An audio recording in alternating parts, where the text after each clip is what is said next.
ಎಲ್ಲರಿಗೂ ನಮಸ್ಕಾರ. ಆತ್ಮೀಯರೇ, ಜರ್ಮನಿಯ ಏಕೀಕರಣ ಅಂತಕ್ಕಂಥ ವಿಷಯವನ್ನು ಆರಂಭಿಸಿ ಈ ಕಳೆದ ಅವಧಿಯಲ್ಲಿ ನಾವೇನು ಮಾಡಿದ್ವಿ ಅಂತಂದ್ರೆ ಜರ್ಮನಿಯ ಏಕೀಕರಣದ ಹಿನ್ನೆಲೆಯಲ್ಲಿ ಕಂಡುಬರತಕ್ಕಂಥ ವಿಯೆನ್ನಾ ಕಾಂಗ್ರೆಸ್ ಎಂಬ ಸಮ್ಮೇಳನದ ಪಾತ್ರ ಹಾಗೂ ಆ ವಿಯೆನ್ನಾ ಕಾಂಗ್ರೆಸ್ನಲ್ಲಿ ಕೈಗೊಂಡಂತಹ ಜರ್ಮನಿಯ ಭೌಗೋಳಿಕ ವಿಂಗಡಣೆ ಆಗಿರ್ಬೋದು. ತದನಂತರದಲ್ಲಿ ಜರ್ಮನಿ ಏಕೀಕರಣದ 3 ಹಂತಗಳ ಪೈಕಿ ಮೊದಲ ಹಂತದಲ್ಲಿ ಕಂಡುಬರತಕ್ಕಂತಹ ಜಾಲ್ವೆರಿನ್ ಅಂತಕ್ಕಂಥ ಒಂದು ಸುಂಕದ ಒಕ್ಕೂಟದ ಬಗ್ಗೆ ಆಗಿರ್ಬೋದು. ತದನಂತರದಲ್ಲಿ 2ನೇ ಹಂತದಲ್ಲಿ ಕಂಡುಬರ್ತಕ್ಕಂತಹ ಅಂದರೆ 4ನೇ ಫೆಡ್ರಿಕ್ ವಿಲಿಯಮ್ಮನ ನಂತರ ಅಧಿಕಾರಕ್ಕೆ ಬಂದಂತಹ 1ನೇ ವಿಲಿಯಮ್ಮನ ಬಗೆಗಿನ ಒಂದು ಸಂಕ್ಷಿಪ್ತ ಮಾಹಿತಿ. ಹೀಗೆ ಈ ಎಲ್ಲ ವಿಷಯಗಳ ಬಗ್ಗೆ ಏನ್ ಮಾಡಿದ್ರಿ ಈ ಕಳೆದ ಅವಧಿಯಲ್ಲಿ ವಿವರ ಸಹಿತವಾದಂತಹ ಒಂದು ಚರ್ಚೆಯನ್ನು ಕೈಗೊಂಡಿದ್ವಿ. ಸದ್ಯದ ಅವಧಿಯಲ್ಲಿ ಇದೇ ಜರ್ಮನಿಯ ಏಕೀಕರಣ ಅಂತಕ್ಕಂಥ ವಿಷಯವನ್ನ ಮುಂದುವರಿಸಿ ಇವತ್ತಿನ ಅವಧಿಯಲ್ಲಿ ನಾವೇನ್ ಮಾಡೋಣಪ್ಪ ಅಂತಂದ್ರ ಜರ್ಮನಿಯ ಏಕೀಕರಣದ ಶಿಲ್ಪಿ ಹಾಗೂ ಜರ್ಮನಿಯ ಉಕ್ಕಿನ ಮನುಷ್ಯ ಎಂದು ಪ್ರಖ್ಯಾತಿಯಾದಂತಹ ಓಟೋ ವಾನ್ ಬಿಸ್ಮಾರ್ಕ್ ಅಂತಕ್ಕಂಥ ವ್ಯಕ್ತಿಯ ಜೀವನ ಮತ್ತು ಸಾಧನೆಗಳ ಬಗ್ಗೆ ಏನ್ ಮಾಡೋಣಪ್ಪ ಅಂದ್ರ ವಿವರ ಸಹಿತವಾದಂತಹ ಒಂದು ಚರ್ಚೆಯನ್ನ ಕೈಗೊಳ್ಳೋಣ.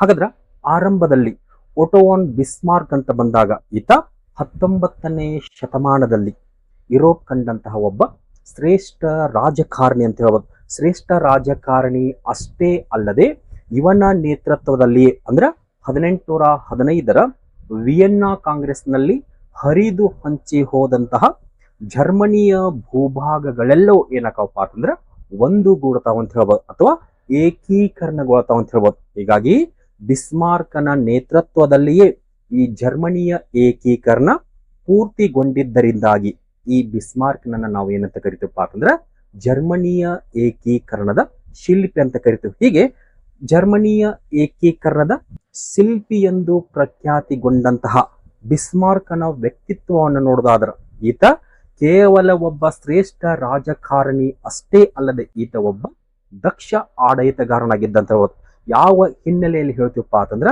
ಈತ ತನ್ನ 47ನೇ ವಯಸ್ಸಿನಲ್ಲಿ ಅಂದ್ರ 1862ರಲ್ಲಿ ರಷ್ಯಾದ ಚಾನ್ಸಲರ್ ಆಗಿ ನೇಮಕಗೊಂಡಂತ ಸಂದರ್ಭದಲ್ಲಿ ಆ ಸಮಯಕ್ಕೆ ಕೈಗೊಂಡಂತಹ ಇವನ ಒಂದು ಚತುರ ರಾಜಕಾರಣದ ಹಿನ್ನೆಲೆಯಲ್ಲಿ ಈತ ಒಬ್ಬ ದಕ್ಷ ಆಡಳಿತಗಾರನಾಗಿದ್ದ ಅಂತ ಹೇಳ್ಬೋದು. ಅಷ್ಟೇ ಅಲ್ಲದೆ ಈತ ಒಬ್ಬ ಚತುರ ರಾಜನೀತಿಜ್ಞ ಮತ್ತು ಉತ್ತಮ ರಾಯಭಾರಿಯಾಗಿದ್ದ ಅಂತ ಹೇಳ್ಬೋದು. ಹೀಗೆ ಇಷ್ಟೊಂದು ಪ್ರಖ್ಯಾತಿಗೊಂಡಂತಹ ಈ ಓಟೋ ವಾನ್ ಬಿಸ್ಮಾರ್ಕನ ಆರಂಭಿಕ ಜೀವನವನ್ನ ನೋಡುವಾಗ ಇವನ ಒಂದು ಪೂರ್ತಿ ಹೆಸರಿನ ಹಿನ್ನೆಲೆಗೆ ಬಂದಾಗ ಇವನ ಪೂರ್ತಿ ಹೆಸರು ಎಡ್ವರ್ಡ್ ಲೇಪಾಲ್ಡ್ ಓಟೋ ವಾನ್ ಬಿಸ್ಮಾರ್ಕ್. ಹೀಗಾಗಿ ಈ ಒಂದು ಪೂರ್ತಿ ಹೆಸರಿನಿಂದ ಕರೆಸ್ಕೊಳ್ತಕ್ಕಂತಹ ಈ ಬಿಸ್ಮಾರ್ಕನ ಕಾಲಾವಧಿ ಅಂತ ಬಂದಾಗ ಈತ 1815ರಿಂದ 1898ರ ಅವಧಿಯಲ್ಲಿ ಕಂಡು ಬರ್ತಕ್ಕಂಥ ಒಬ್ಬ ಪ್ರಮುಖ ವ್ಯಕ್ತಿ. ಹೀಗಾಗಿ ಈ ಬಿಸ್ಮಾರ್ಕನ ಆರಂಭಿಕ ಜೀವನವನ್ನು ನೋಡೋದಾದ್ರೆ ಈತ 1815 ಏಪ್ರಿಲ್ 1ರಂದು ಪ್ರಷ್ಯಾದ ಬ್ರಾಂಡನ್ಬರ್ಗ್ ಎಂಬಲ್ಲಿ ಜನಿಸ್ತಾನೆ. ಎಲ್ರಿ ಪ್ರಷ್ಯಾದ ಬ್ರಾಂಡನ್ಬರ್ಗ್ ಎಂಬಲ್ಲಿ. ಇನ್ನೂ ಪೂರ್ತಿಯಾಗಿ ಹೆಚ್ಚಿನ ಮಾಹಿತಿಗೋಸ್ಕರ ನೋಡೋದಾದ್ರ ಬ್ರಾಂಡನ್ಬರ್ಗ್ ನಲ್ಲಿ ಕಂಡು ಬರ್ತಕ್ಕಂತಹ ಸ್ಕೋನ್ ಹೌಸೇನ್ ಎಂಬಲ್ಲಿ ಜನಿಸ್ತಾನೆ. ಇಲ್ಲಿ ಸ್ಕೋನ್ ಹೌಸೇನ್ ಎಂಬುದು ಅವನ ಮೂಲ ಸ್ಥಳ. ಆದ್ರ ಅಧ್ಯಯನದ ದೃಷ್ಟಿಯಿಂದ ಹಾಗೂ ಅತಿ ಹೆಚ್ಚಾಗಿ ಎಲ್ಲ ಪುಸ್ತಕಗಳಲ್ಲಿ ಪ್ರಕಟವಾದಂತ ಸ್ಥಳ ಯಾವಪ್ಪ ಅಂದ್ರೆ ಬ್ರಾಂಡನ್ಬರ್ಗ್. ಹೀಗಾಗಿ ಈ ಬ್ರಾಂಡನ್ಬರ್ಗ್ ಎಂಬುದೇನಪ್ಪಾ ಅಂತಂದ್ರೆ ಬಿಸ್ಮಾರ್ಕನ ಒಂದು ಜನ್ಮಸ್ಥಳ. ಹೀಗಾಗಿ 1815ರ ಏಪ್ರಿಲ್ 1ರಂದು ರಷ್ಯಾದ ಬ್ರಾಂಡನ್ಬರ್ಗ್ ಎಂಬಲ್ಲಿ ಜನಿಸ್ತಾನೆ. ಹೀಗಾಗಿ ಈ ಬ್ರಾಂಡನ್ಬರ್ಗ್ ಎಂಬಲ್ಲಿ ಜನಿಸಿರ್ತಕ್ಕಂತಹ ಈ ಬಿಸ್ಮಾರ್ಕನ ಕುಟುಂಬದ ಹಿನ್ನೆಲೆಯನ್ನು ನೋಡುವಾಗ ಮೂಲತಃ ಇವನ ಪೂರ್ವಜರೆಲ್ಲರೂ ಏನಾಗಿರ್ತಾರಪ್ಪ ಅಂತಂದ್ರೆ ರಾಜರುಗಳ ಆಸ್ಥಾನದಲ್ಲಿ ಸೇವೆ ಸಲ್ಲಿಸುವವರಾಗಿದ್ದರು. ಹೀಗಾಗಿ ಈ ಹಿನ್ನೆಲೆಯಲ್ಲಿ ಇವನಿಗೆ ಮೂಲತಃವಾಗಿ ಅಂದ್ರೆ ಇವನ ಕುಟುಂಬದ ಹಿನ್ನೆಲೆಯಿಂದಲೇ ಏನಾಗಿತ್ತಪ್ಪ ಅಂತಂದ್ರೆ ಶ್ರೀಮಂತಿಕೆ ಎಂಬುದು ಮೈದಳೆದಿತ್ತು ಅಂತ ಹೇಳ್ಬೋದು. ಒಟ್ಟಾರೆಯಾಗಿ ಬ್ರಾಂಡನ್ಬರ್ಗಿನ ಒಂದು ಶ್ರೀಮಂತ ಅಥವಾ ಕುಲೀನ ವರ್ಗದಲ್ಲಿ ಜನಿಸಿರ್ತಕ್ಕಂತಹ ಈ ಬಿಸ್ಮಾರ್ಕನ ತಂದೆ ತಾಯಿಗಳ ಹಿನ್ನೆಲೆಗೆ ಬಂದಾಗ ಈತನ ತಂದೆ ಕಾರ್ಲ್ ವಿಲೇಲ್ಮ್ ಫರ್ಡಿನಾಂಡ್ ಹಾಗೂ ಈತನ ತಾಯಿಯ ಹಿನ್ನೆಲೆಗೆ ಬಂದಾಗ ಈತನ ತಾಯಿಯ ಹೆಸರು ವಿಲೇಲ್ಮೈನ್ ಲೂಯಿಸ್ ಮೇನ್ಕೆನ್. ಹೀಗೆ ಒಟ್ಟಾರೆಯಾಗಿ ಕಾರ್ಲ್ ವಿಲೇಲ್ಮ್ ಫರ್ಡಿನಾಂಡ್ ಮತ್ತು ವಿಲೆಲ್ಮೈನ್ ಲೂಯಿಸ್ ಮೇನ್ಕೆನ್ ಈ ದಂಪತಿಗಳ ಉದರದಲ್ಲಿ ಜನಿಸಿರ್ತಕ್ಕಂತಹ ಇದೇ ಬಿಸ್ಮಾರ್ಕನನ್ನ ನೋಡುವಾಗ ಈತನ ತಂದೆಯ ಹಿನ್ನೆಲೆಗೆ ಬಂದಾಗ ಈತನ ತಂದೆ ಒಬ್ಬ ದೊಡ್ಡ ಜಮೀನ್ದಾರನಾಗಿದ್ದ ಅಂತ ಹೇಳ್ಬೋದು. ಒಟ್ಟಾರೆಯಾಗಿ ಈ ಒಂದು ಕುಲೀನ ವರ್ಗಕ್ಕೆ ಅಥವಾ ಶ್ರೀಮಂತ ವರ್ಗದಲ್ಲಿ ಜನಿಸಿರ್ತಕ್ಕಂತಹ ಈ ಬಿಸ್ಮಾರ್ಕನ ತಂದೆ ತಾಯಿಗಳ ಬಗ್ಗೆ ತಿಳಿದುಕೊಂಡ ನಂತರ ಮುಂದುವರೆದಂತೆ ಈತ ಬೆಳೆಯುತ್ತಾ ಅಂದ್ರೆ ತನ್ನ 7ನೇ ವಯಸ್ಸಿಗೆ ಏನ್ ಮಾಡ್ತಾನಪ್ಪ ಅಂದ್ರೆ ತನ್ನ ಶಿಕ್ಷಣವನ್ನ ಆರಂಭಿಸ್ತಾನೆ ಅಂತ ಹೇಳ್ಬೋದು. ಹೀಗಾಗಿ ಆ ಸಂದರ್ಭದಲ್ಲಿ ಗಟ್ಟಿಂಜನ್ ಎಂಬಲ್ಲಿ ಏನ್ ಮಾಡ್ತಾನಪ್ಪ ಅಂದ್ರೆ ತನ್ನ ಒಂದು ಆರಂಭಿಕ ಶಿಕ್ಷಣವನ್ನು ಪಡೆದುಕೊಳ್ತಾನು. ಹೀಗೆ ಗಟ್ಟಿಂಜನ್ ಎಂಬಲ್ಲಿ ಆರಂಭಿಕ ಶಿಕ್ಷಣವನ್ನ ಪಡೆದುಕೊಂಡಂತಹ ಇದೇ ಬಿಸ್ಮಾರ್ಕ್ ತದನಂತರದಲ್ಲಿ ಬರ್ಲಿನ್ ವಿಶ್ವವಿದ್ಯಾಲಯವನ್ನ ಸೇರಿಕೊಳ್ತಾನೆ. ಹೀಗೆ ಬರ್ಲಿನ್ ವಿಶ್ವವಿದ್ಯಾಲಯವನ್ನ ಸೇರಿಕೊಂಡಂತಹ ಈ ಬಿಸ್ಮಾರ್ಕ್ ಏನ್ ಮಾಡ್ತಾನಪ್ಪ ಅಂತಂದ್ರ ಕಾನೂನು ಆಗಿರ್ಬೋದು, ರಾಜನೀತಿ ಆಗಿರ್ಬೋದು, ತತ್ವಶಾಸ್ತ್ರ ಆಗಿರ್ಬೋದು, ಹೀಗೆ ಈ ಒಂದು 3 ವಿಷಯಗಳಲ್ಲಿ ಅಧ್ಯಯನ ಮಾಡುವ ಮುಖೇನ ಅದೇ ಬರ್ಲಿನ್ ವಿಶ್ವವಿದ್ಯಾಲಯದಿಂದ ಏನ್ ಮಾಡ್ತಾನಪ್ಪ ಅಂದ್ರ ತನ್ನ ಒಂದು ಪದವಿಯನ್ನ ಪಡೆದುಕೊಳ್ತಾನೆ ಅಂತ ಹೇಳ್ಬೋದು. ಹೀಗೆ ಗಟ್ಟಿಂಜನ್ ಮತ್ತು ಬರ್ಲಿನ್ ವಿಶ್ವವಿದ್ಯಾಲಯಗಳಿಂದ ತನ್ನ ಒಂದು ಶಿಕ್ಷಣವನ್ನ ಪೂರೈಸಿಕೊಂಡಂತಹ ಇದೇ ಬಿಸ್ಮಾರ್ಕ್ ತದನಂತರದಲ್ಲಿ ಏನಕ್ಕಪ್ಪ ಅಂದ್ರ ಸಿವಿಲ್ ಸರ್ವಿಸ್ಗೆ ಸೇರಿಕೊಳ್ತಾನೆ, ಅಂದ್ರ ನಾಗರಿಕ ಸೇವೆಗೆ ಸೇರಿಕೊಳ್ತಾನೆ. ಹೀಗೆ ನಾಗರಿಕ ಸೇವೆಗೆ ಸೇರಿಕೊಂಡು ಅಲ್ಲಿ ಕಾರ್ಯವನ್ನ ನಿರ್ವಹಿಸುವ ಸಂದರ್ಭದಲ್ಲಿ ಈತ ತನ್ನ ಒಂದು ಬೇಜವಾಬ್ದಾರಿತನದಿಂದಾಗಿ ಏನ್ ಮಾಡ್ತಾನಪ್ಪ ಅಂದ್ರ ತಾನು ಮಾಡ್ತಕ್ಕಂಥ ಕೆಲಸವನ್ನ ಕಳೆದುಕೊಳ್ತಾನೆ.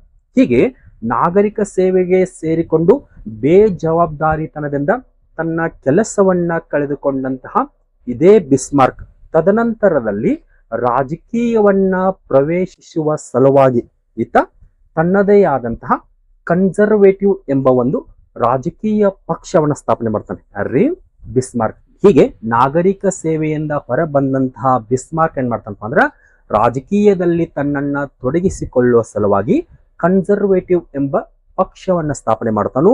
ಅದೇ ರೀತಿಯಾಗಿ 1847ರ ಹೊತ್ತಿಗೆ ಆತ ರಷ್ಯಾದ ಶಾಸನ ಸಭೆಯ ಸದಸ್ಯನಾಗಿ ಆಯ್ಕೆಗೊಳ್ತಾನೆ. ಹೀಗೆ 1847ರಲ್ಲಿ ಶಾಸನ ಸಭೆಯ ಸದಸ್ಯನಾಗಿ ಆಯ್ಕೆಗೊಂಡ ನಂತರ ತದನಂತರದಲ್ಲಿ ಏನಾಗತ್ತಪ್ಪ ಅಂದ್ರ 1848-49ರ ಅವಧಿಯಲ್ಲಿ ಅಂದ್ರ ಒಂದ್ ಕಡೆ ಜರ್ಮನ್ ಕ್ರಾಂತಿ ಸಂಭವಿಸುತ್ತೆ.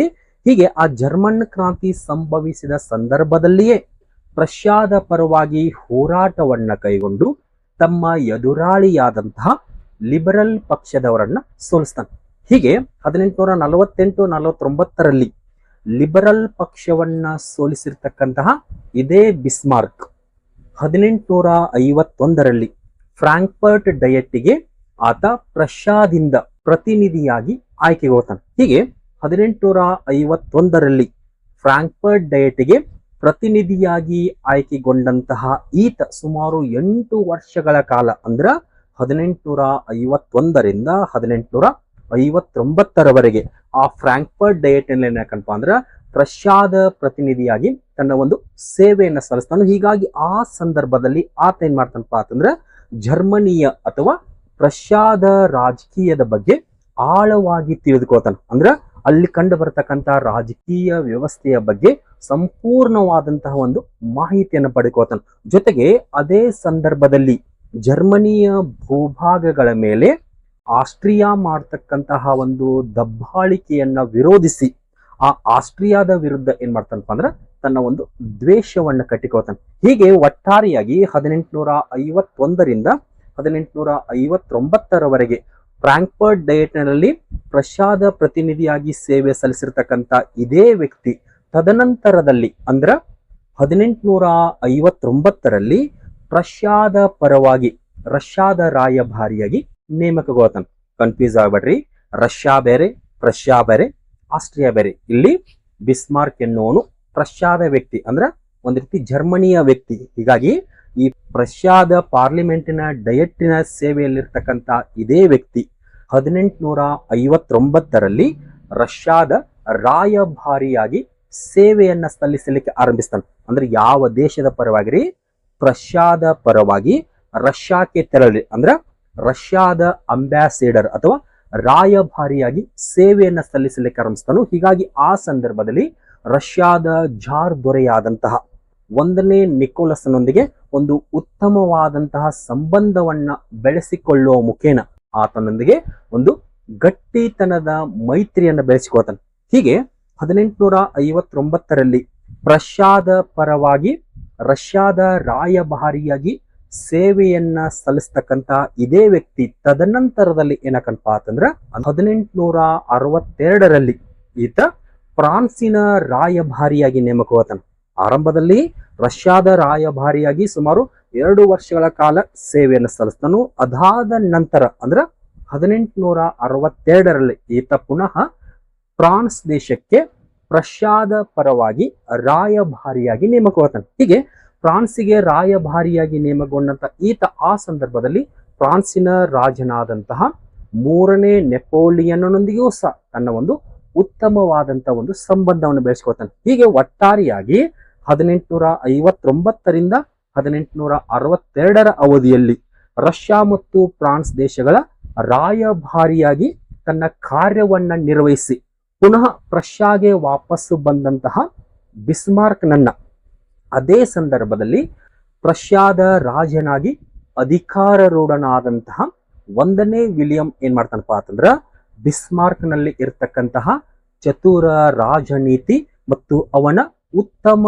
ರಾಯಭಾರತ್ವ ಸೇವೆಯನ್ನ ಮನಗಾಣುವ ಮುಖೇನ 1860 ಸೆಪ್ಟೆಂಬರ್ 23ರಂದು ಬಿಸ್ಮಾರ್ಕ್ನನ್ನ ಏನ್ ಮಾಡ್ತಾನಪ್ಪ ಅಂದ್ರ ತನ್ನ ಪ್ರಧಾನ ಮಂತ್ರಿಯಾಗಿ ನೇಮಕ ಮಾಡಿಕೋತಾನೆ. ಅಥವಾ ಇದನ್ನ ಇನ್ನೊಂದು ರೀತಿಯಲ್ಲಿ ಹೇಳ್ಬೋದು. ಯಾವ ರೀತಿ ರೀ?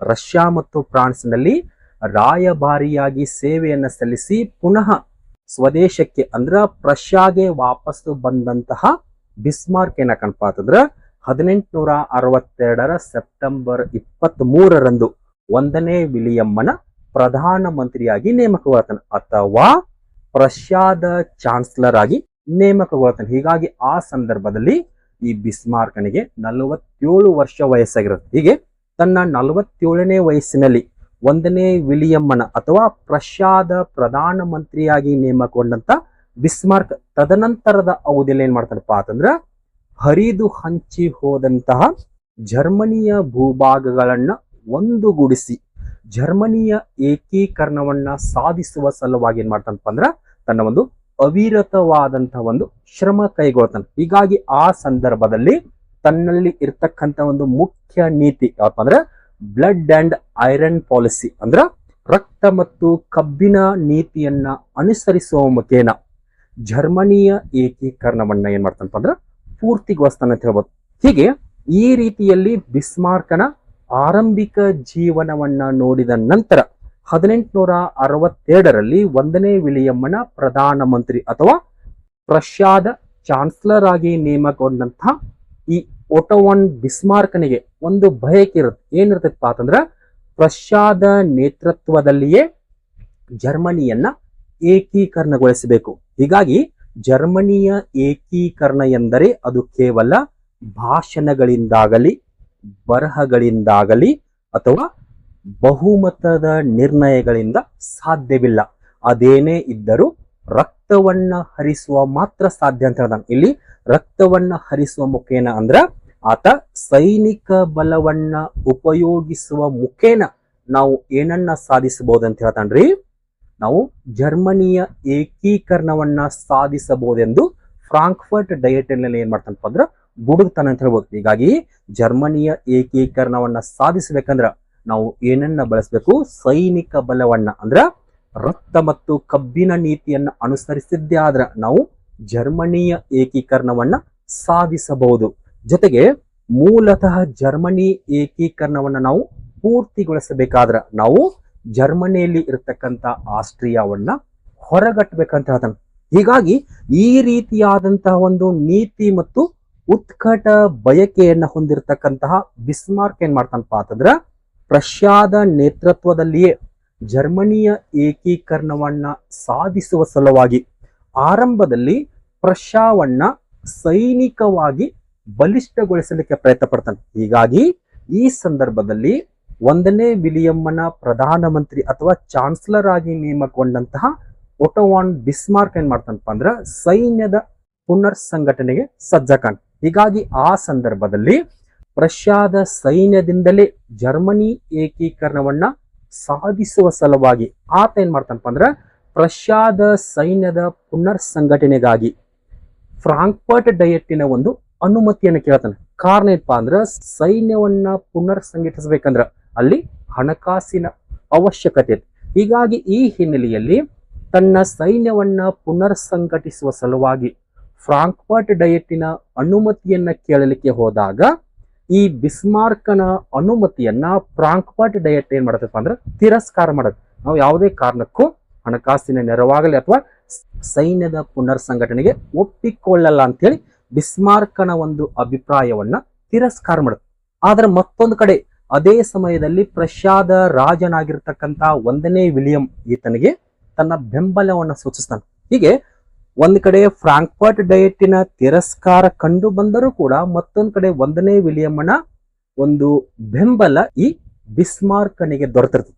ಹೀಗೆ ಫ್ರಾಂಕ್ಫರ್ಟ್ ಡಯಟಿನಲ್ಲಿ ತನ್ನ ಸಲಹೆ ತಿರಸ್ಕೃತಗೊಂಡರೂ ಕೂಡ ಫ್ರಾಂಕ್ಫರ್ಟ್ ಡಯಟ್ ಅನ್ನ ತಿರಸ್ಕರಿಸಿ ಈ ಬಿಸ್ಮಾರ್ಕ್ ಏನ್ ಮಾಡ್ತಾನಪ್ಪ ಅಂದ್ರೆ ತನ್ನ ಒಂದು ಸೈನ್ಯವನ್ನ ಪುನರ್ ಸಂಘಟಿಸಲಿಕ್ಕೆ ಆರಂಭಿಸ್ತಾನೆ. ಹೀಗಾಗಿ ಆ ಸಂದರ್ಭದಲ್ಲಿ ತನ್ನ ಹಣದ ಅವಶ್ಯಕತೆಯನ್ನ ನೀಗಿಸಿಕೊಳ್ಳಲು ಆತ ಡಯಟ್ಟಿನ ಅನುಮತಿಯನ್ನ ಪಡೆಯದೆ ಜನರ ಮೇಲೆ ತೆರಿಗೆಯನ್ನು ಹೇರ್ತಾನು. ಜೊತೆಗೆ ಅತಿ ಶ್ರೀಮಂತರಿಂದ ಆತ ಬಲವಂತವಾಗಿ ಏನ್ ಮಾಡ್ತಾನಪ್ಪ ಅಂದ್ರ ದುಬಾರಿ ತೆರಿಗೆಯನ್ನ ಸಂಗ್ರಹಣೆ ಮಾಡ್ತಾನೆ. ಜೊತೆಗೆ ಆ ಸಮಯಕ್ಕೆ ತನ್ನನ್ನ ಪ್ರಶ್ನಿಸಿದವರನ್ನ ಅಥವಾ ವಿರೋಧಿಸಿದವರನ್ನ ಏನ್ ಮಾಡ್ತಾನಪ್ಪ ಅಂದ್ರ ಸೆರೆಮನೆಗೆ ತಳ್ತಾನೆ. ಹೀಗೆ ಈ ರೀತಿಯಲ್ಲಿ ಡಯಟ್ಟಿನ ಅನುಮತಿ ದೊರೆಯದೇ ಇದ್ದರೂ ಕೂಡ ಜನರ ಮೇಲೆ ತೆರಿಗೆ ಹೇರಿ ಅದರಿಂದ ಬಂದಂತ ಹಣದಿಂದ ಏನ್ ಮಾಡ್ತಾನಪ್ಪ ಅಂದ್ರ ತನ್ನ ಒಂದು ಸೈನ್ಯವನ್ನ ಪುನರ್ ಸಂಘಟಿಸ್ತಾನೆ. ಹೀಗಾಗಿ ಆ ಸಂದರ್ಭದಲ್ಲಿ ಸುಮಾರು 39 ಹೊಸ ಕಾಲ್ದಳಗಳನ್ನ ಹಾಗೂ 10 ಹೊಸ ಅಶ್ವದಳಗಳನ್ನ ಏನ್ ಮಾಡ್ತಾನಪ್ಪ ಅಂತಂದ್ರ ನಿರ್ಮಿಸ್ತಾನ ಅಂತ ಹೇಳ್ಬೋದು. ಜೊತೆಗೆ ಈ ಅಶ್ವದಳ ಮತ್ತು ಕಾಲ್ದಳಗಳನ್ನ ಮಾತ್ರ ಸಂಘಟಿಸದೆ ಆತ ತನ್ನ ಒಂದು ಸೈನ್ಯಕ್ಕಾಗಿ ಏನ್ ಮಾಡ್ತಾನಪ್ಪ ಅಂದ್ರ ಆಧುನಿಕ ಶಸ್ತ್ರಾಸ್ತ್ರಗಳನ್ನ ತರಿಸಿಕೊಳ್ತಾನೆ. ಹೀಗೆ ಒಟ್ಟಾರೆಯಾಗಿ ತನ್ನ ಒಂದು ಸೈನ್ಯವನ್ನ ಪುನರ್ ಸಂಘಟಿಸಿರ್ತಕ್ಕಂಥ ಇದೇ ವ್ಯಕ್ತಿ ಆ ಸಂದರ್ಭದಲ್ಲಿ ಏನ್ ಮಾಡ್ತಾನಪ್ಪ ಅಂದ್ರ ಸೈನ್ಯದಲ್ಲಿಯೂ ಕೂಡ ಕೆಲವೊಂದಿಷ್ಟು ಮಾರ್ಪಾಡುಗಳನ್ನ ಮಾಡ್ತಾನ. ಉದಾಹರಣೆಗೆ ಸೈನ್ಯದಲ್ಲಿ ಸೇವೆಯನ್ನ ಸಲ್ಲಿಸ್ತಕ್ಕಂಥ ಸೈನಿಕರ ಸೇವೆಯನ್ನ ಕಾಯಂಗೊಳಿಸ್ತಾನೆ. ಕಾಯಂಗೊಳಿಸೋದು ಅಷ್ಟೇ ಅಲ್ಲದೆ ಕಡ್ಡಾಯವಾದಂತ ಒಂದು ಮಿಲಿಟರಿ ಸೇವೆಯನ್ನ ಜಾರಿಗೆ ತರ್ತಾನೆ. ಹೀಗೆ ಈ ರೀತಿಯಾಗಿ ಪ್ರಷ್ಯಾದ ಒಂದು ಸೈನ್ಯವನ್ನ ಪುನರ್ ಸಂಘಟನೆ ಮಾಡ್ತಾನೆ. ಹೀಗೆ ಈ ಪುನರ್ ಸಂಘಟನೆ ಮಾಡುವ ಸಂದರ್ಭದಲ್ಲಿ ಬಿಸ್ಮಾರ್ಕನಿಗೆ ಈ ಸಮಯದಲ್ಲಿ ಅತಿ ಹೆಚ್ಚಿನ ಒಂದು ಸಹಾಯವನ್ನ ನೀಡಿದವರು ಯಾರಪ್ಪ ಅಂದ್ರ ಇಬ್ಬರು ವ್ಯಕ್ತಿಗಳು. ಆ ಇಬ್ಬರು ವ್ಯಕ್ತಿಗಳು ಯಾರಪ್ಪ ಅಂದ್ರ ಆಲ್ಬ್ರೆಕ್ಟ್ ವಾನರೂನ್ ಮತ್ತು ಸೇನಾಪತಿಯಾದಂತ ಜನರಲ್ ಮಾಲ್ಟ್. ಹೀಗೆ ಈ ಇಬ್ಬರು ವ್ಯಕ್ತಿಗಳನ್ನ ಮಾಡ್ತಾರಪ್ಪ ಅಂದ್ರ ಬಿಸ್ಮಾರ್ಕನಿಗೆ ಪ್ರಷ್ಯಾದ ಸೈನ್ಯವನ್ನ ಪುನರ್ ಸಂಘಟನೆ ಮಾಡುವ ಸಂದರ್ಭದಲ್ಲಿ ಹೆಚ್ಚಿನ ಸಹಾಯವನ್ನು ಮಾಡ್ತಾನೆ. ಹೀಗೆ ಇವರಿಬ್ಬರ ಸಹಾಯ ಪಡೆದುಕೊಂಡು ಪ್ರಷ್ಯಾದ ಪರವಾಗಿ ಬಿಸ್ಮಾರ್ಕ್ ಏನ್ ಮಾಡ್ತಾನಪ್ಪ ಅಂದ್ರೆ ಒಂದು ಬಲಿಷ್ಠ ಸೇನೆಯನ್ನ ನಿರ್ಮಾಣ ಮಾಡಿಕೊಳ್ತಾನೆ. ಹೀಗೆ ಈ ರೀತಿಯಲ್ಲಿ ನಿರ್ಮಾಣ ಮಾಡಿಕೊಂಡಂತಹ ಈ ಬಲಿಷ್ಠ ಸೇನೆಯ ಪ್ರಯೋಗದೊಂದಿಗೆ ಬಿಸ್ಮಾರ್ಕ್ ಏನ್ ಮಾಡ್ತಾನಪ್ಪ ಅಂದ್ರೆ ಜರ್ಮನಿಯ ಏಕೀಕರಣವನ್ನ ಸಾಧಿಸುವ ಸಲುವಾಗಿ ಮುಖ್ಯವಾಗಿ 3 ಯುದ್ಧಗಳನ್ನ ಕೈಗೊಳ್ತಾನೆ. ಆ 3 ಯುದ್ಧಗಳು ಯಾವಪ್ಪ ಅಂದ್ರೆ ಡೆನ್ಮಾರ್ಕಿನೊಂದಿಗೆ ಕಂಡು ಬರ್ತಕ್ಕಂಥ ಯುದ್ಧ, 2 ಆಸ್ಟ್ರಿಯಾದೊಂದಿಗೆ ಕಂಡು ಬರ್ತಕ್ಕಂಥ ಆಸ್ಟ್ರೋ ಪ್ರಷನ್ ಯುದ್ಧ, 3 ಫ್ರಾನ್ಸಿನೊಂದಿಗೆ ಕೈಗೊಂಡಂತಹ ಫ್ರಾಂಕೋ ಪ್ರಷನ್ ಯುದ್ಧ. ಹೀಗೆ ಈ 3 ಯುದ್ಧಗಳನ್ನ ಕೈಗೊಳ್ಳುವ ಮುಖೇನ 1815ರಲ್ಲಿ ಹರಿದು ಹಂಚಿ ಹೋದಂತಹ ಜರ್ಮನಿಯ ಭೂಭಾಗಗಳನ್ನ 1871ರಲ್ಲಿ ಏನ್ ಮಾಡ್ತಾನಪ್ಪ ಅಂದ್ರ ಏಕೀಕರಣಗೊಳಿಸ್ತಾನೋ ಅಥವಾ ಒಂದುಗೂಡಿಸ್ತಾನ ಅಂತ ಹೇಳ್ಬೋದು. ಹೀಗೆ ಇದಿಷ್ಟು ಏನಪ್ಪಾ ಅಂತಂದ್ರ ಬಿಸ್ಮಾರ್ಕ್ ಜರ್ಮನಿಯ ಏಕೀಕರಣವನ್ನ ಸಾಧಿಸುವ ಹಿನ್ನೆಲೆಯಲ್ಲಿ ಆತ ಚಾನ್ಸಲರ್ ಆದ ನಂತರ ಅಥವಾ 1ನೇ ವಿಲಿಯಂನ ಪ್ರಧಾನಮಂತ್ರಿಯಾದ ನಂತರ ಪ್ರಷ್ಯಾದ ಸೈನ್ಯವನ್ನ ಪುನರ್ ಸಂಘಟಿಸುವ ಸಂದರ್ಭದಲ್ಲಿ ಕೈಗೊಂಡಂತಹ ಒಂದು ಪ್ರಮುಖ ನಿರ್ಣಯಗಳಂತ ಹೇಳ್ಬೋದು. ಹೀಗೆ ಈ ರೀತಿಯ ಒಂದು ನಿರ್ಣಯಗಳನ್ನ ನೋಡಿದ ನಂತರ ಮುಂದುವರೆದಂತೆ ನಾವೇನ್ ಮಾಡೋಣಪ್ಪ ಅಂದ್ರ ಬಿಸ್ಮಾರ್ಕನ ಒಂದು ವಿದೇಶಾಂಗ ನೀತಿಯನ್ನು ನೋಡೋದು. ಇಲ್ಲಿ ಬಿಸ್ಮಾರ್ಕನ ವಿದೇಶಾಂಗ ನೀತಿ ಎಂದರೆ ಆತ ಜರ್ಮನಿಯ ಏಕೀಕರಣವನ್ನ ಪೂರ್ತಿಗೊಳಿಸುವ ಸಲುವಾಗಿ ಆತ ತನ್ನ ನೀತಿಯನ್ನ ಅನುಸರಿಸುವ ಮುಖೇನ ಕೈಗೊಂಡಂತಹ ಒಂದು ಯುದ್ಧಗಳು. ಅವನ ನೀತಿ ಯಾವ್ದು ಹೇಳ್ರಿ? ಬ್ಲಡ್ ಅಂಡ್ ಐರನ್ ಪಾಲಿಸಿ ಅಥವಾ ರಕ್ತ ಮತ್ತು ಕಬ್ಬಿನ ನೀತಿ. ಕೆಲವೊಂದು ಪುಸ್ತಕಗಳಲ್ಲಿ ಕಬ್ಬಿಣದ ಬದಲಾಗಿ ಉಕ್ಕು ನೀತಿ ಅಂತಾನು ಕೊಡ್ತಾರೆ. ಏನೇ ಇರಲಿ, ಉಕ್ಕು ಅಂದ್ರೂ ಒಂದೇ, ಕಬ್ಬಿಣ ಅಂದ್ರೂ ಒಂದೇ. ಒಟ್ಟಾರೆಯಾಗಿ ರಕ್ತ ಮತ್ತು ಕಬ್ಬಿಣ ನೀತಿಯನ್ನ ಅನುಸರಿಸುವ ಮುಖೇನ ಬಿಸ್ಮಾರ್ಕ್ ಏನ್ ಮಾಡ್ತಾನ್ರಿ, ಹರಿದು ಹಂಚಿ ಹೋದಂತಹ ಜರ್ಮನಿಯನ್ನ ಒಂದುಗೂಡಿಸ್ತಾನೆ. ಹಾಗಾದ್ರೆ ಯಾವ ರೀತಿ ಅಂತ ನೋಡೋದಾದ್ರ ಆರಂಭದಲ್ಲಿ ಕೈಗೊಂಡಂತ ಮೊದಲ ಯುದ್ಧ ಯಾವಪ್ಪ ಅಂದ್ರ ಡೆನ್ಮಾರ್ಕಿನೊಡನೆ ಯುದ್ಧ. ಇದು 1864ರಲ್ಲಿ ಕಂಡುಬರುತ್ತೆ.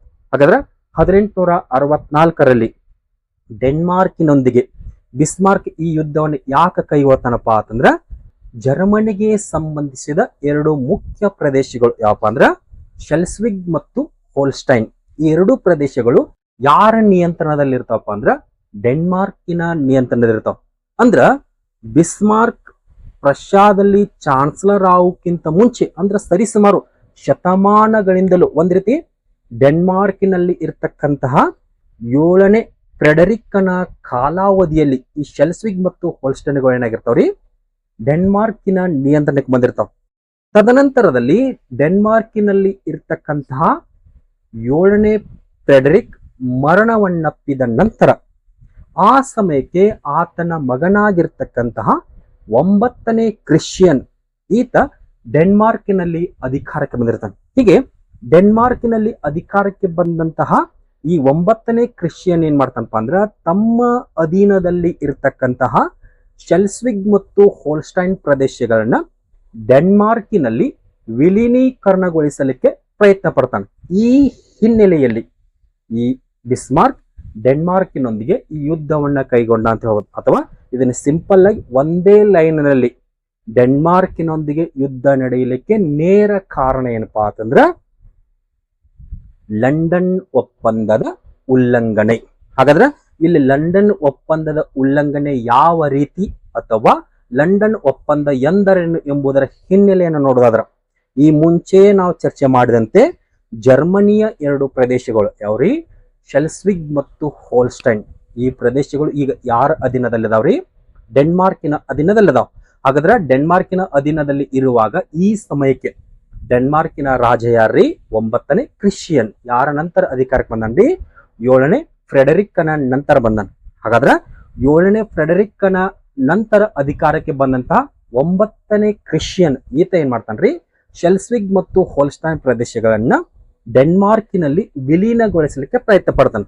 ಅದನ್ನ ಬಿಸ್ಮಾರ್ಕ್ ವಿರೋಧ ಮಾಡ್ತಾನೆ. ಯಾಕೆ ವಿರೋಧ ಮಾಡ್ತಾನಪ್ಪ ಅಂತಂದ್ರ ಡೆನ್ಮಾರ್ಕಿನ ಅಧೀನದಲ್ಲಿ ಇರತಕ್ಕಂತಹ ಶೆಲ್ಸ್ವಿಗ್ ಮತ್ತು ಹೋಲ್ಸ್ಟೈನ್ ಪ್ರದೇಶಗಳ ಸಲುವಾಗಿ 1852ರಲ್ಲಿ ಒಂದು ಒಪ್ಪಂದವನ್ನು ಮಾಡಿಕೊಂಡಿರ್ತಾರೆ.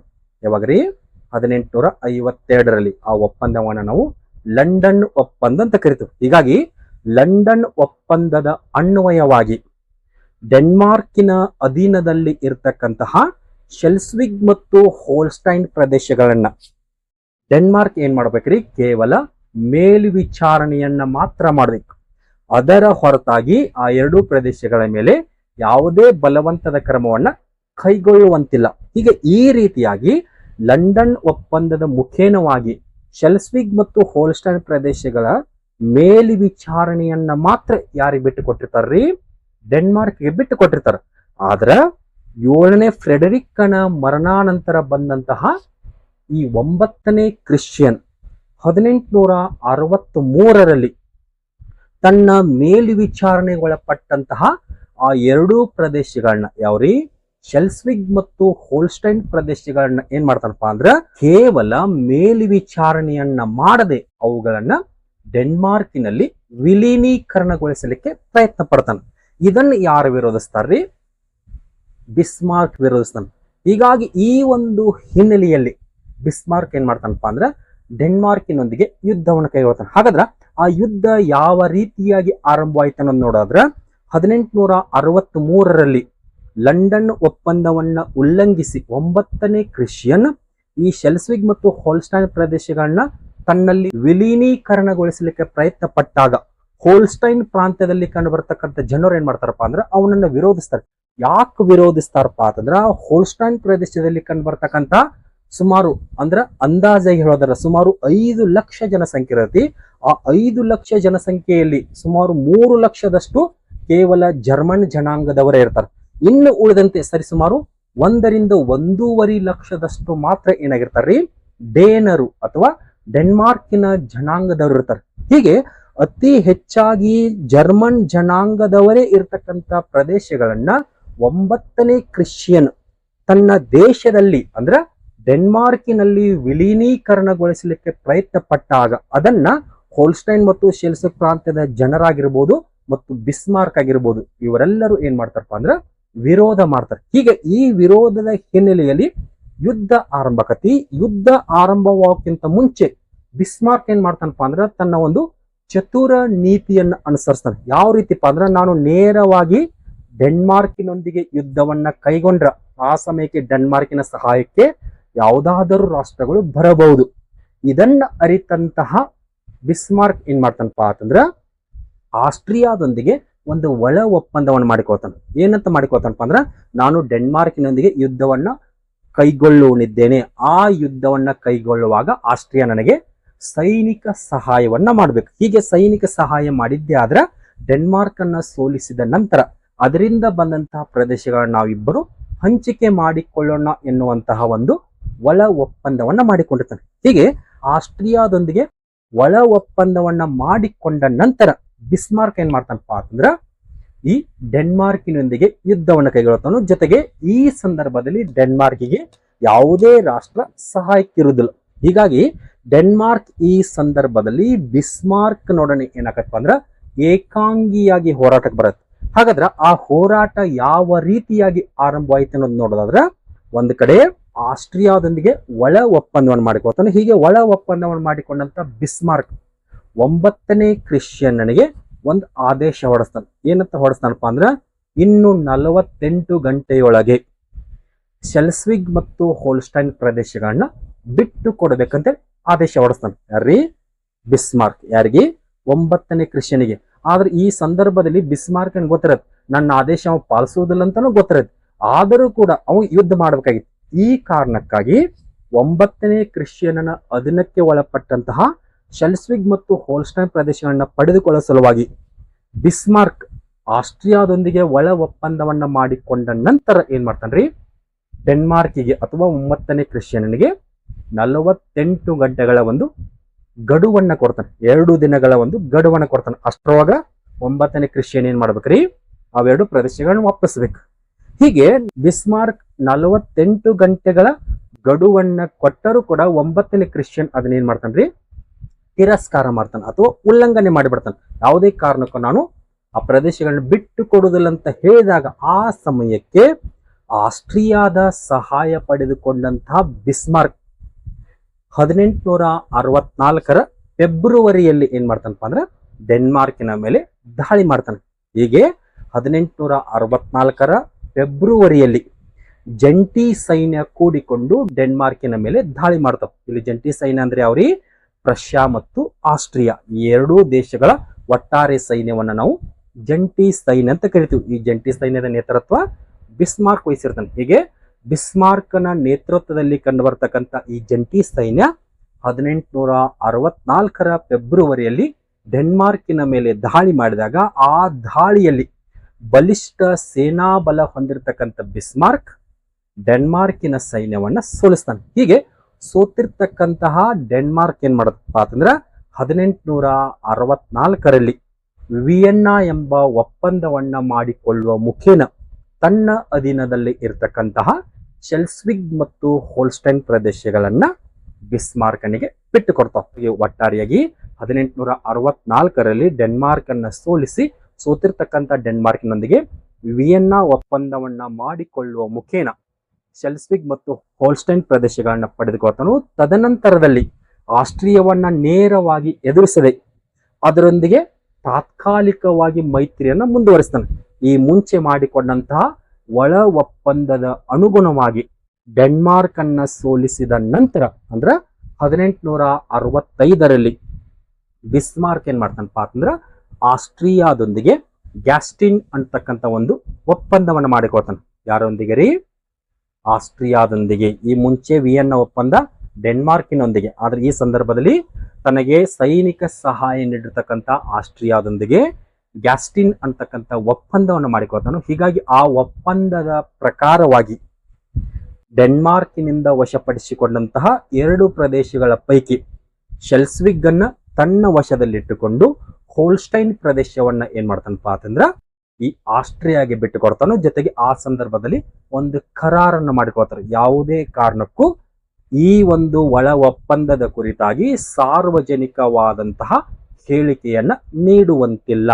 ಡಯಟ್ಟಿನ ಮುಂದೆಯಾಗಲಿ ಅಥವಾ ಸಾರ್ವಜನಿಕರೆದುರಾಗಲಿ ಅದು ಯಾವುದೇ ಕಾರಣಕ್ಕೂ ಈ ಒಂದು ಪ್ರದೇಶಗಳ ಹಂಚಿಕೆ ಬಗ್ಗೆ ಆಗಿರ್ಬೋದು, ಒಪ್ಪಂದದ ಬಗ್ಗೆ ಆಗಿರ್ಬೋದು, ಯಾವುದೇ ಕಾರಣಕ್ಕೂ ಹೇಳಿಕೆಯನ್ನ ನೀಡಬಾರದು ಅಂತಕ್ಕಂಥ ಒಂದು ಕರಾರನ್ನು ಹಾಕೊಳ್ತಾರೆ.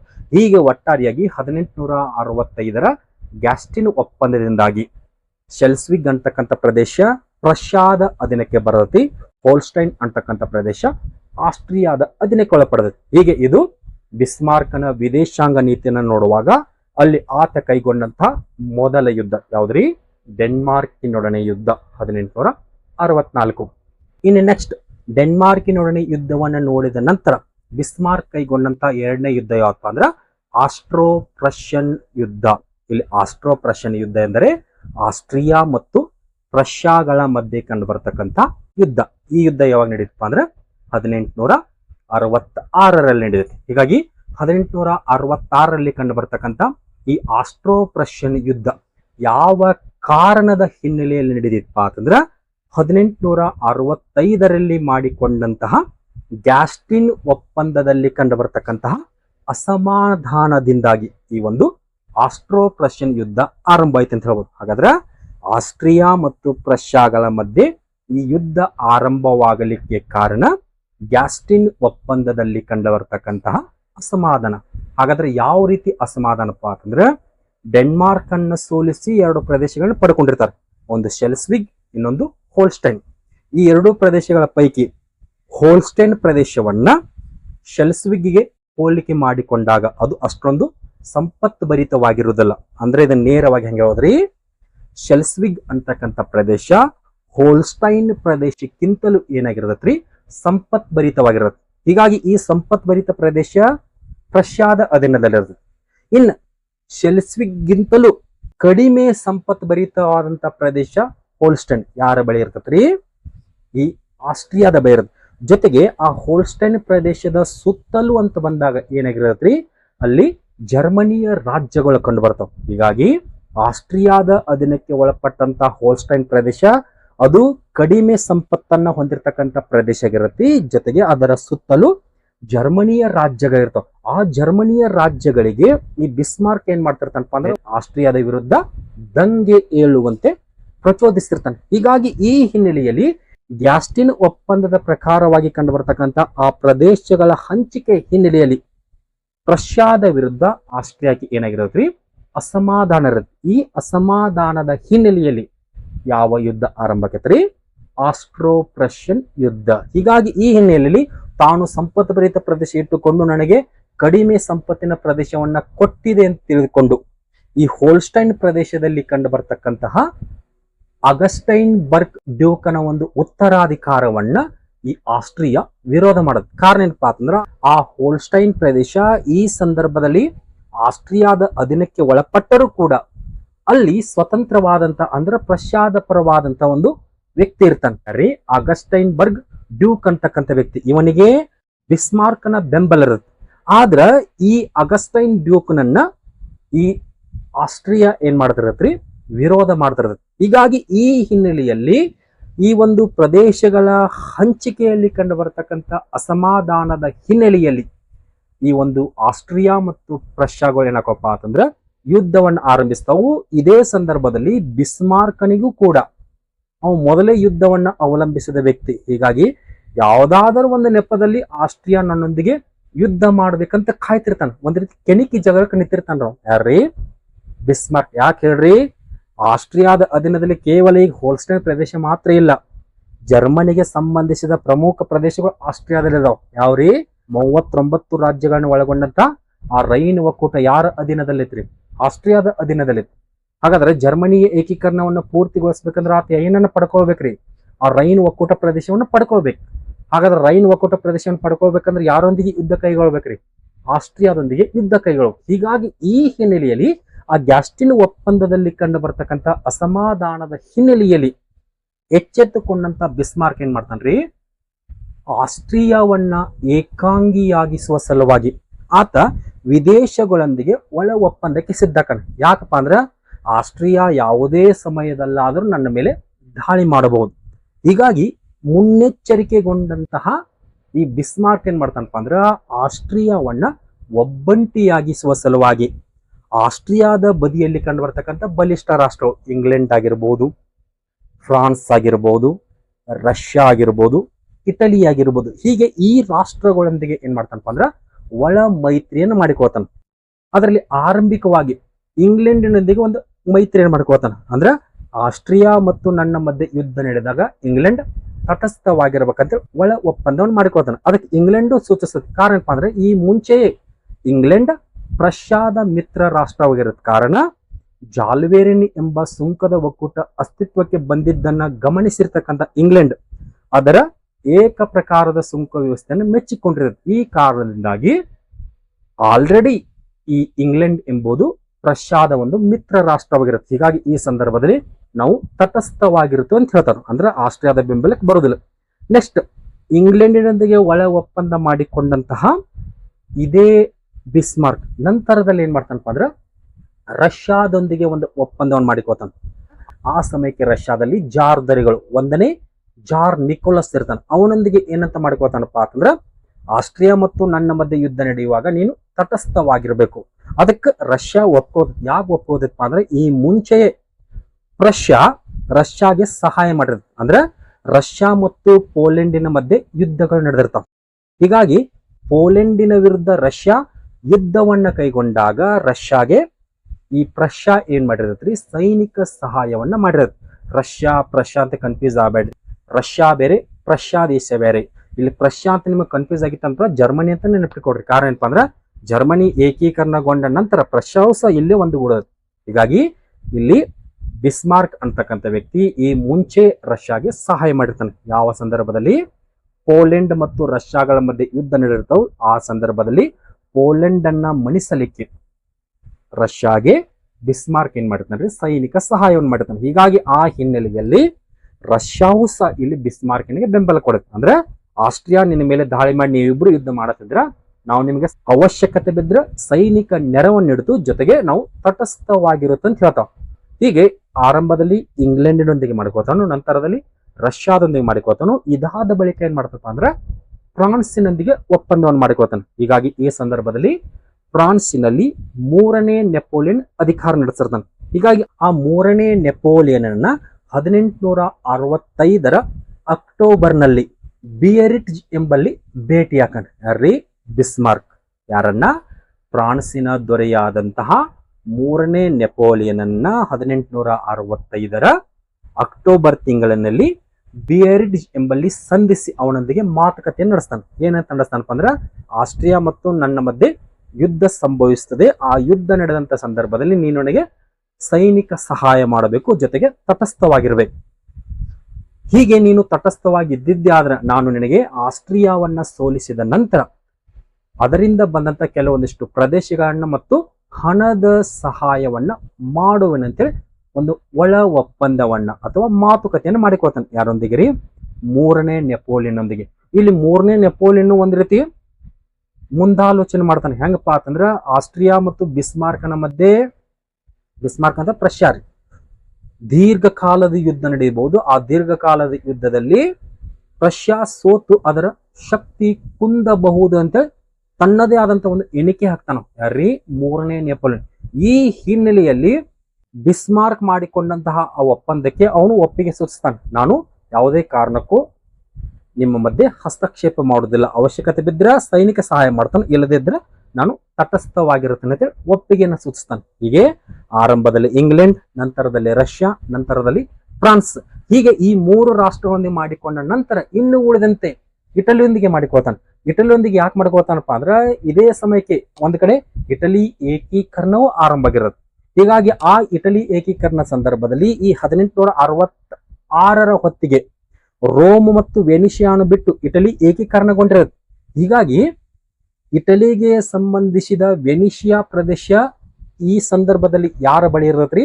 ಆಸ್ಟ್ರಿಯಾದ ಬಳಿ ಇರ್ತೈತಿ. ಹೀಗಾಗಿ ಇಲ್ಲಿ ಬಿಸ್ಮಾರ್ಕ್ ಏನ್ ಹೇಳ್ತಾನಪ್ಪ ಅಂತಂದ್ರ, ಆಸ್ಟ್ರಿಯಾ ಮತ್ತು ನನ್ನ ಮಧ್ಯೆ ಯುದ್ಧ ನಡೆಯುವಾಗ ನೀನು ನನಗೆ ಬೆಂಬಲಿಸಿದ್ದೇ ಆದ್ರ ಅಥವಾ ತಟಸ್ಥವಾಗಿದ್ದಿದ್ದೇ ಆದ್ರ ಆಸ್ಟ್ರಿಯಾವನ್ನ ಸೋಲಿಸಿದ ನಂತರ ನಾನು ನಿನಗೆ ವೆನಿಷಿಯಾವನ್ನ ದೊರಕಿಸಿ ಕೊಡುವೆನು ಅಂತ ಹೇಳ್ತಾನೆ. ಹೀಗಾಗಿ ಇಟಲಿಗೂ ಸಹ ಇಷ್ಟೇ ಬೇಕಾಗಿರುತ್ತೆ, ತನ್ನ ದೇಶದ ಏಕೀಕರಣವನ್ನ ಪೂರ್ತಿಗೊಳಿಸಲಿಕ್ಕೆ ಆಸ್ಟ್ರಿಯಾದ ವಶದಲ್ಲಿರ್ತಕ್ಕಂಥ ವೆನಿಷಿಯಾ ಬೇಕಾಗಿರುತ್ತೆ. ಈ ಕಾರಣಕ್ಕಾಗಿ ಇಟಲಿಯೂ ಸಹ ಏನ್ ಮಾಡದತ್ರಿ, ಈ ಬಿಸ್ಮಾರ್ಕನಿಗೆ ತನ್ನ ಬೆಂಬಲವನ್ನು ಸೂಚಿಸ್ತದೆ. ಹೀಗೆ ಒಟ್ಟಾರೆಯಾಗಿ ಆಸ್ಟ್ರಿಯಾದೊಂದಿಗೆ ಯುದ್ಧವನ್ನ ಕೈಗೊಳ್ಳುವಕ್ಕಿಂತ ಮುಂಚೆ ಬಿಸ್ಮಾರ್ಕ್ ಏನ್ ಮಾಡ್ತಾನಪ್ಪ ಅಂದ್ರ, ಆಸ್ಟ್ರಿಯಾವನ್ನ ಒಬ್ಬಂಟಿಯಾಗಿಸುವ ಸಲುವಾಗಿ ತನ್ನ ಒಂದು ಕುಟಿಲ ರಾಜನೀತಿಯನ್ನ ಅನುಸರಿಸುವ ಮುಖೇನ ಈ 4 ರಾಷ್ಟ್ರಗಳೊಂದಿಗೆ ಏನ್ ಮಾಡ್ತಾನ್ರಿ, ಒಳ ಒಪ್ಪಂದವನ್ನು ಮಾಡಿಕೊಳ್ತಾನೆ. ಹೀಗೆ ಈ ಒಳ ಒಪ್ಪಂದವನ್ನ ಮಾಡಿಕೊಂಡ ನಂತರ ಆಸ್ಟ್ರಿಯಾದೊಂದಿಗೆ ಯುದ್ಧವನ್ನ ಘೋಷಿಸ್ತಾನೆ. ಅದರಂತೆ ಪ್ರಷ್ಯಾ ಮತ್ತು ಆಸ್ಟ್ರಿಯಾದ ಮಧ್ಯೆ ಯುದ್ಧ ಆರಂಭವಾಗ ಯಾವಾಗ್ರಿ, 1866 ಜೂನ್ 16ರಂದು ಎಲ್ಲಿಪ್ಪ ಅಂತಂದ್ರ ಬೋಹಿಮಿಯಾ ಸಮೀಪದಲ್ಲಿ ಕಂಡು ಬರತಕ್ಕಂತ ಸಡೋವಾ ಅಥವಾ ಕೆಲವೊಂದು ಪುಸ್ತಕಗಳಲ್ಲಿ ಇದನ್ನ ಸಡೋವಾ ಸಮೀಪದ ಕಾನಿಗ್ರಾಡ್ಸ್ ಅಂತ ಕರೀತಾರೆ. ನೀವು ಕನ್ಫ್ಯೂಸ್ ಆಗಬೇಡ್ರಿ.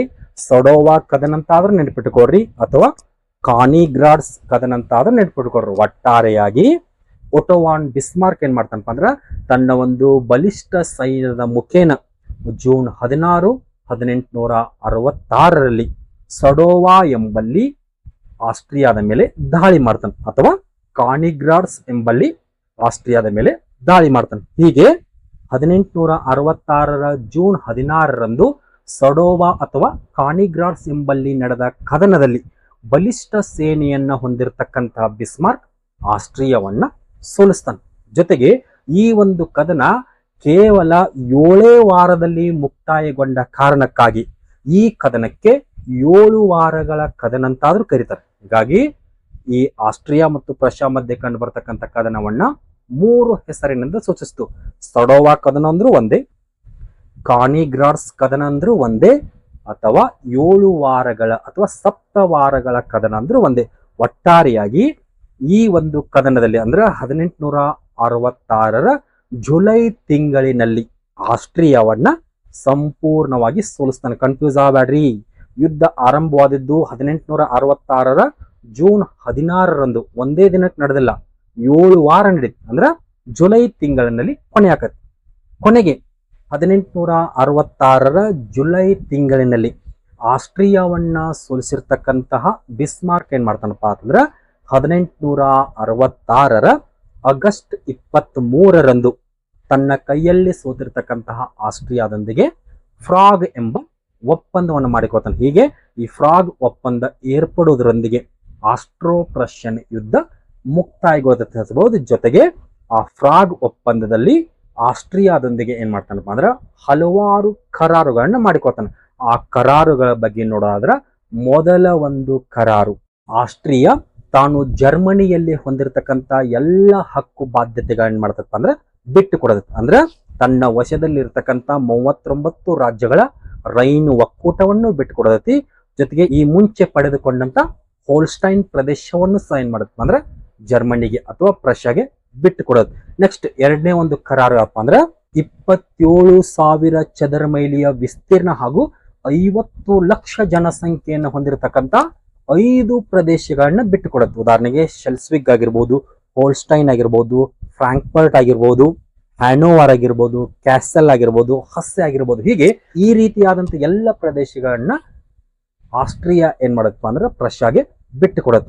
ನೆಕ್ಸ್ಟ್ ಮೂರನೇ ಒಂದು ಕರಾರಪ್ಪ ಅಂದ್ರೆ ತನ್ನ ಅಧೀನದಲ್ಲಿರ್ತಕ್ಕಂಥ ವೆನಿಷಿಯಾ ಪ್ರದೇಶವನ್ನ ಬಿಟ್ಟು ಕೊಡೋದು. ಅಂದ್ರೆ ಇಲ್ಲಿ ವೆನಿಷಿಯಾವನ್ನು ಬಿಸ್ಮಾರ್ಕ್ ಪಡ್ಕೊಳ್ಳೋದಿಲ್ಲ, ಅದನ್ನ ಈ ಮುಂಚೆಯ ಮಾತುಕತೆಯಂತೆ ಇಟಲಿಗೆ ಬಿಟ್ಟು ಕೊಡ್ತಾನೆ. ಹೀಗಾಗಿ ಒಂದು ಕಡೆ ಇಟಲಿ ಏಕೀಕರಣ ಪೂರ್ತಿಗೊಳ್ಳೋದು.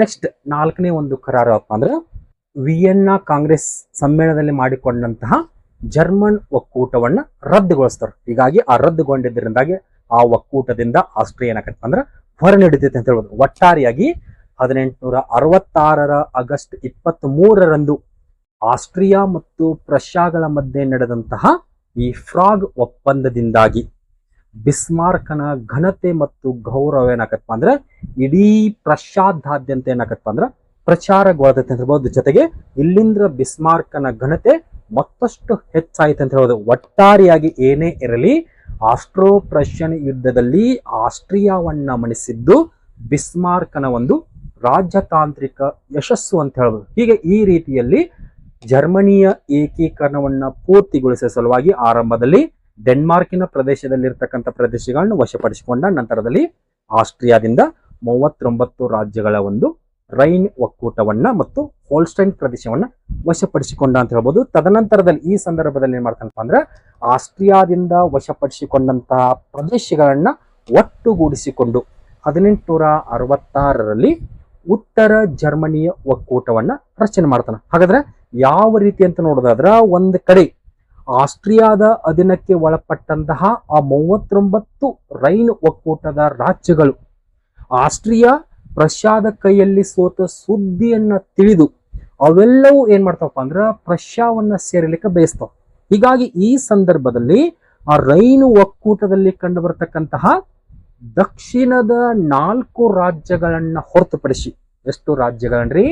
4 ರಾಜ್ಯಗಳನ್ನ ಯಾವಪ್ಪ ಅಂತಂದ್ರ ವೆಟನ್ಬರ್ಗ್ ಆಗಿರ್ಬೋದು, ಬವೇರಿಯಾ ಆಗಿರ್ಬೋದು, ಬಾಡೆನ್ ಆಗಿರ್ಬೋದು, ಹಿಸ್ಸೆ ಡಾರ್ಮತ್ ಆಗಿರ್ಬೋದು. ಹೀಗೆ ಈ 4 ರಾಜ್ಯಗಳನ್ನ ಹೊರತುಪಡಿಸಿ, ಕಾರಣ ಏನಪ್ಪ ಅಂದ್ರೆ ಇವು 4 ರಾಜ್ಯಗಳು ಕ್ಯಾಥೋಲಿಕ್ ಪಂಥೀಯ ರಾಜ್ಯಗಳಾಗಿರ್ತಾವ. ಹೀಗಾಗಿ ಈ ಕ್ಯಾಥೋಲಿಕ್ ರಾಜ್ಯಗಳನ್ನ ಹೊರತುಪಡಿಸಿ ಉಳಿದ ಜರ್ಮನಿಯ ಉತ್ತರದ ಎಲ್ಲ ರಾಜ್ಯಗಳು ಏನಾಕಪ್ಪ ಅಂದ್ರ ಪ್ರಷ್ಯಾವನ್ನ ಸೇರ್ಪಡೆಗೊಳ್ಳಲಿಕ್ಕೆ ತಮ್ಮ ಒಂದು ಇಚ್ಛೆಯನ್ನ ಮಂಡಿಸ್ತವೆ. ಹೀಗಾಗಿ ಈ ಹಿನ್ನೆಲೆಯಲ್ಲಿ ಆಸ್ಟ್ರಿಯಾವನ್ನ ಸೋಲಿಸಿದ ನಂತರ ಬಿಸ್ಮಾರ್ಕ್ ಏನ್ ಮಾಡ್ತಾನಪ್ಪ ಅಂದ್ರ ಜರ್ಮನಿಯ ಉತ್ತರದ ಭಾಗಗಳಲ್ಲಿ ಕಂಡು ಬರ್ತಕ್ಕಂತಹ 39 ರಾಜ್ಯಗಳ ಪೈಕಿ ಕೇವಲ 4 ರಾಜ್ಯಗಳನ್ನು ಹೊರತುಪಡಿಸಿ ಉಳಿದಿರ್ತಕ್ಕಂಥ ಎಲ್ಲ ರಾಜ್ಯಗಳನ್ನ ಒಟ್ಟುಗೂಡಿಸಿ ಒಂದು ಒಕ್ಕೂಟವನ್ನ ರಚನೆ ಮಾಡ್ತಾನೋ. ಆ ಒಂದು ಒಕ್ಕೂಟಕ್ಕೆ ಏನಂತ ಕರೀತಾರಪ್ಪ ಅಂದ್ರ ಉತ್ತರ ಜರ್ಮನಿಯ ಒಕ್ಕೂಟ ಅಂತ ಕರೀತಾರೆ. ಏನಂತ ಕರೀತಾರೆ?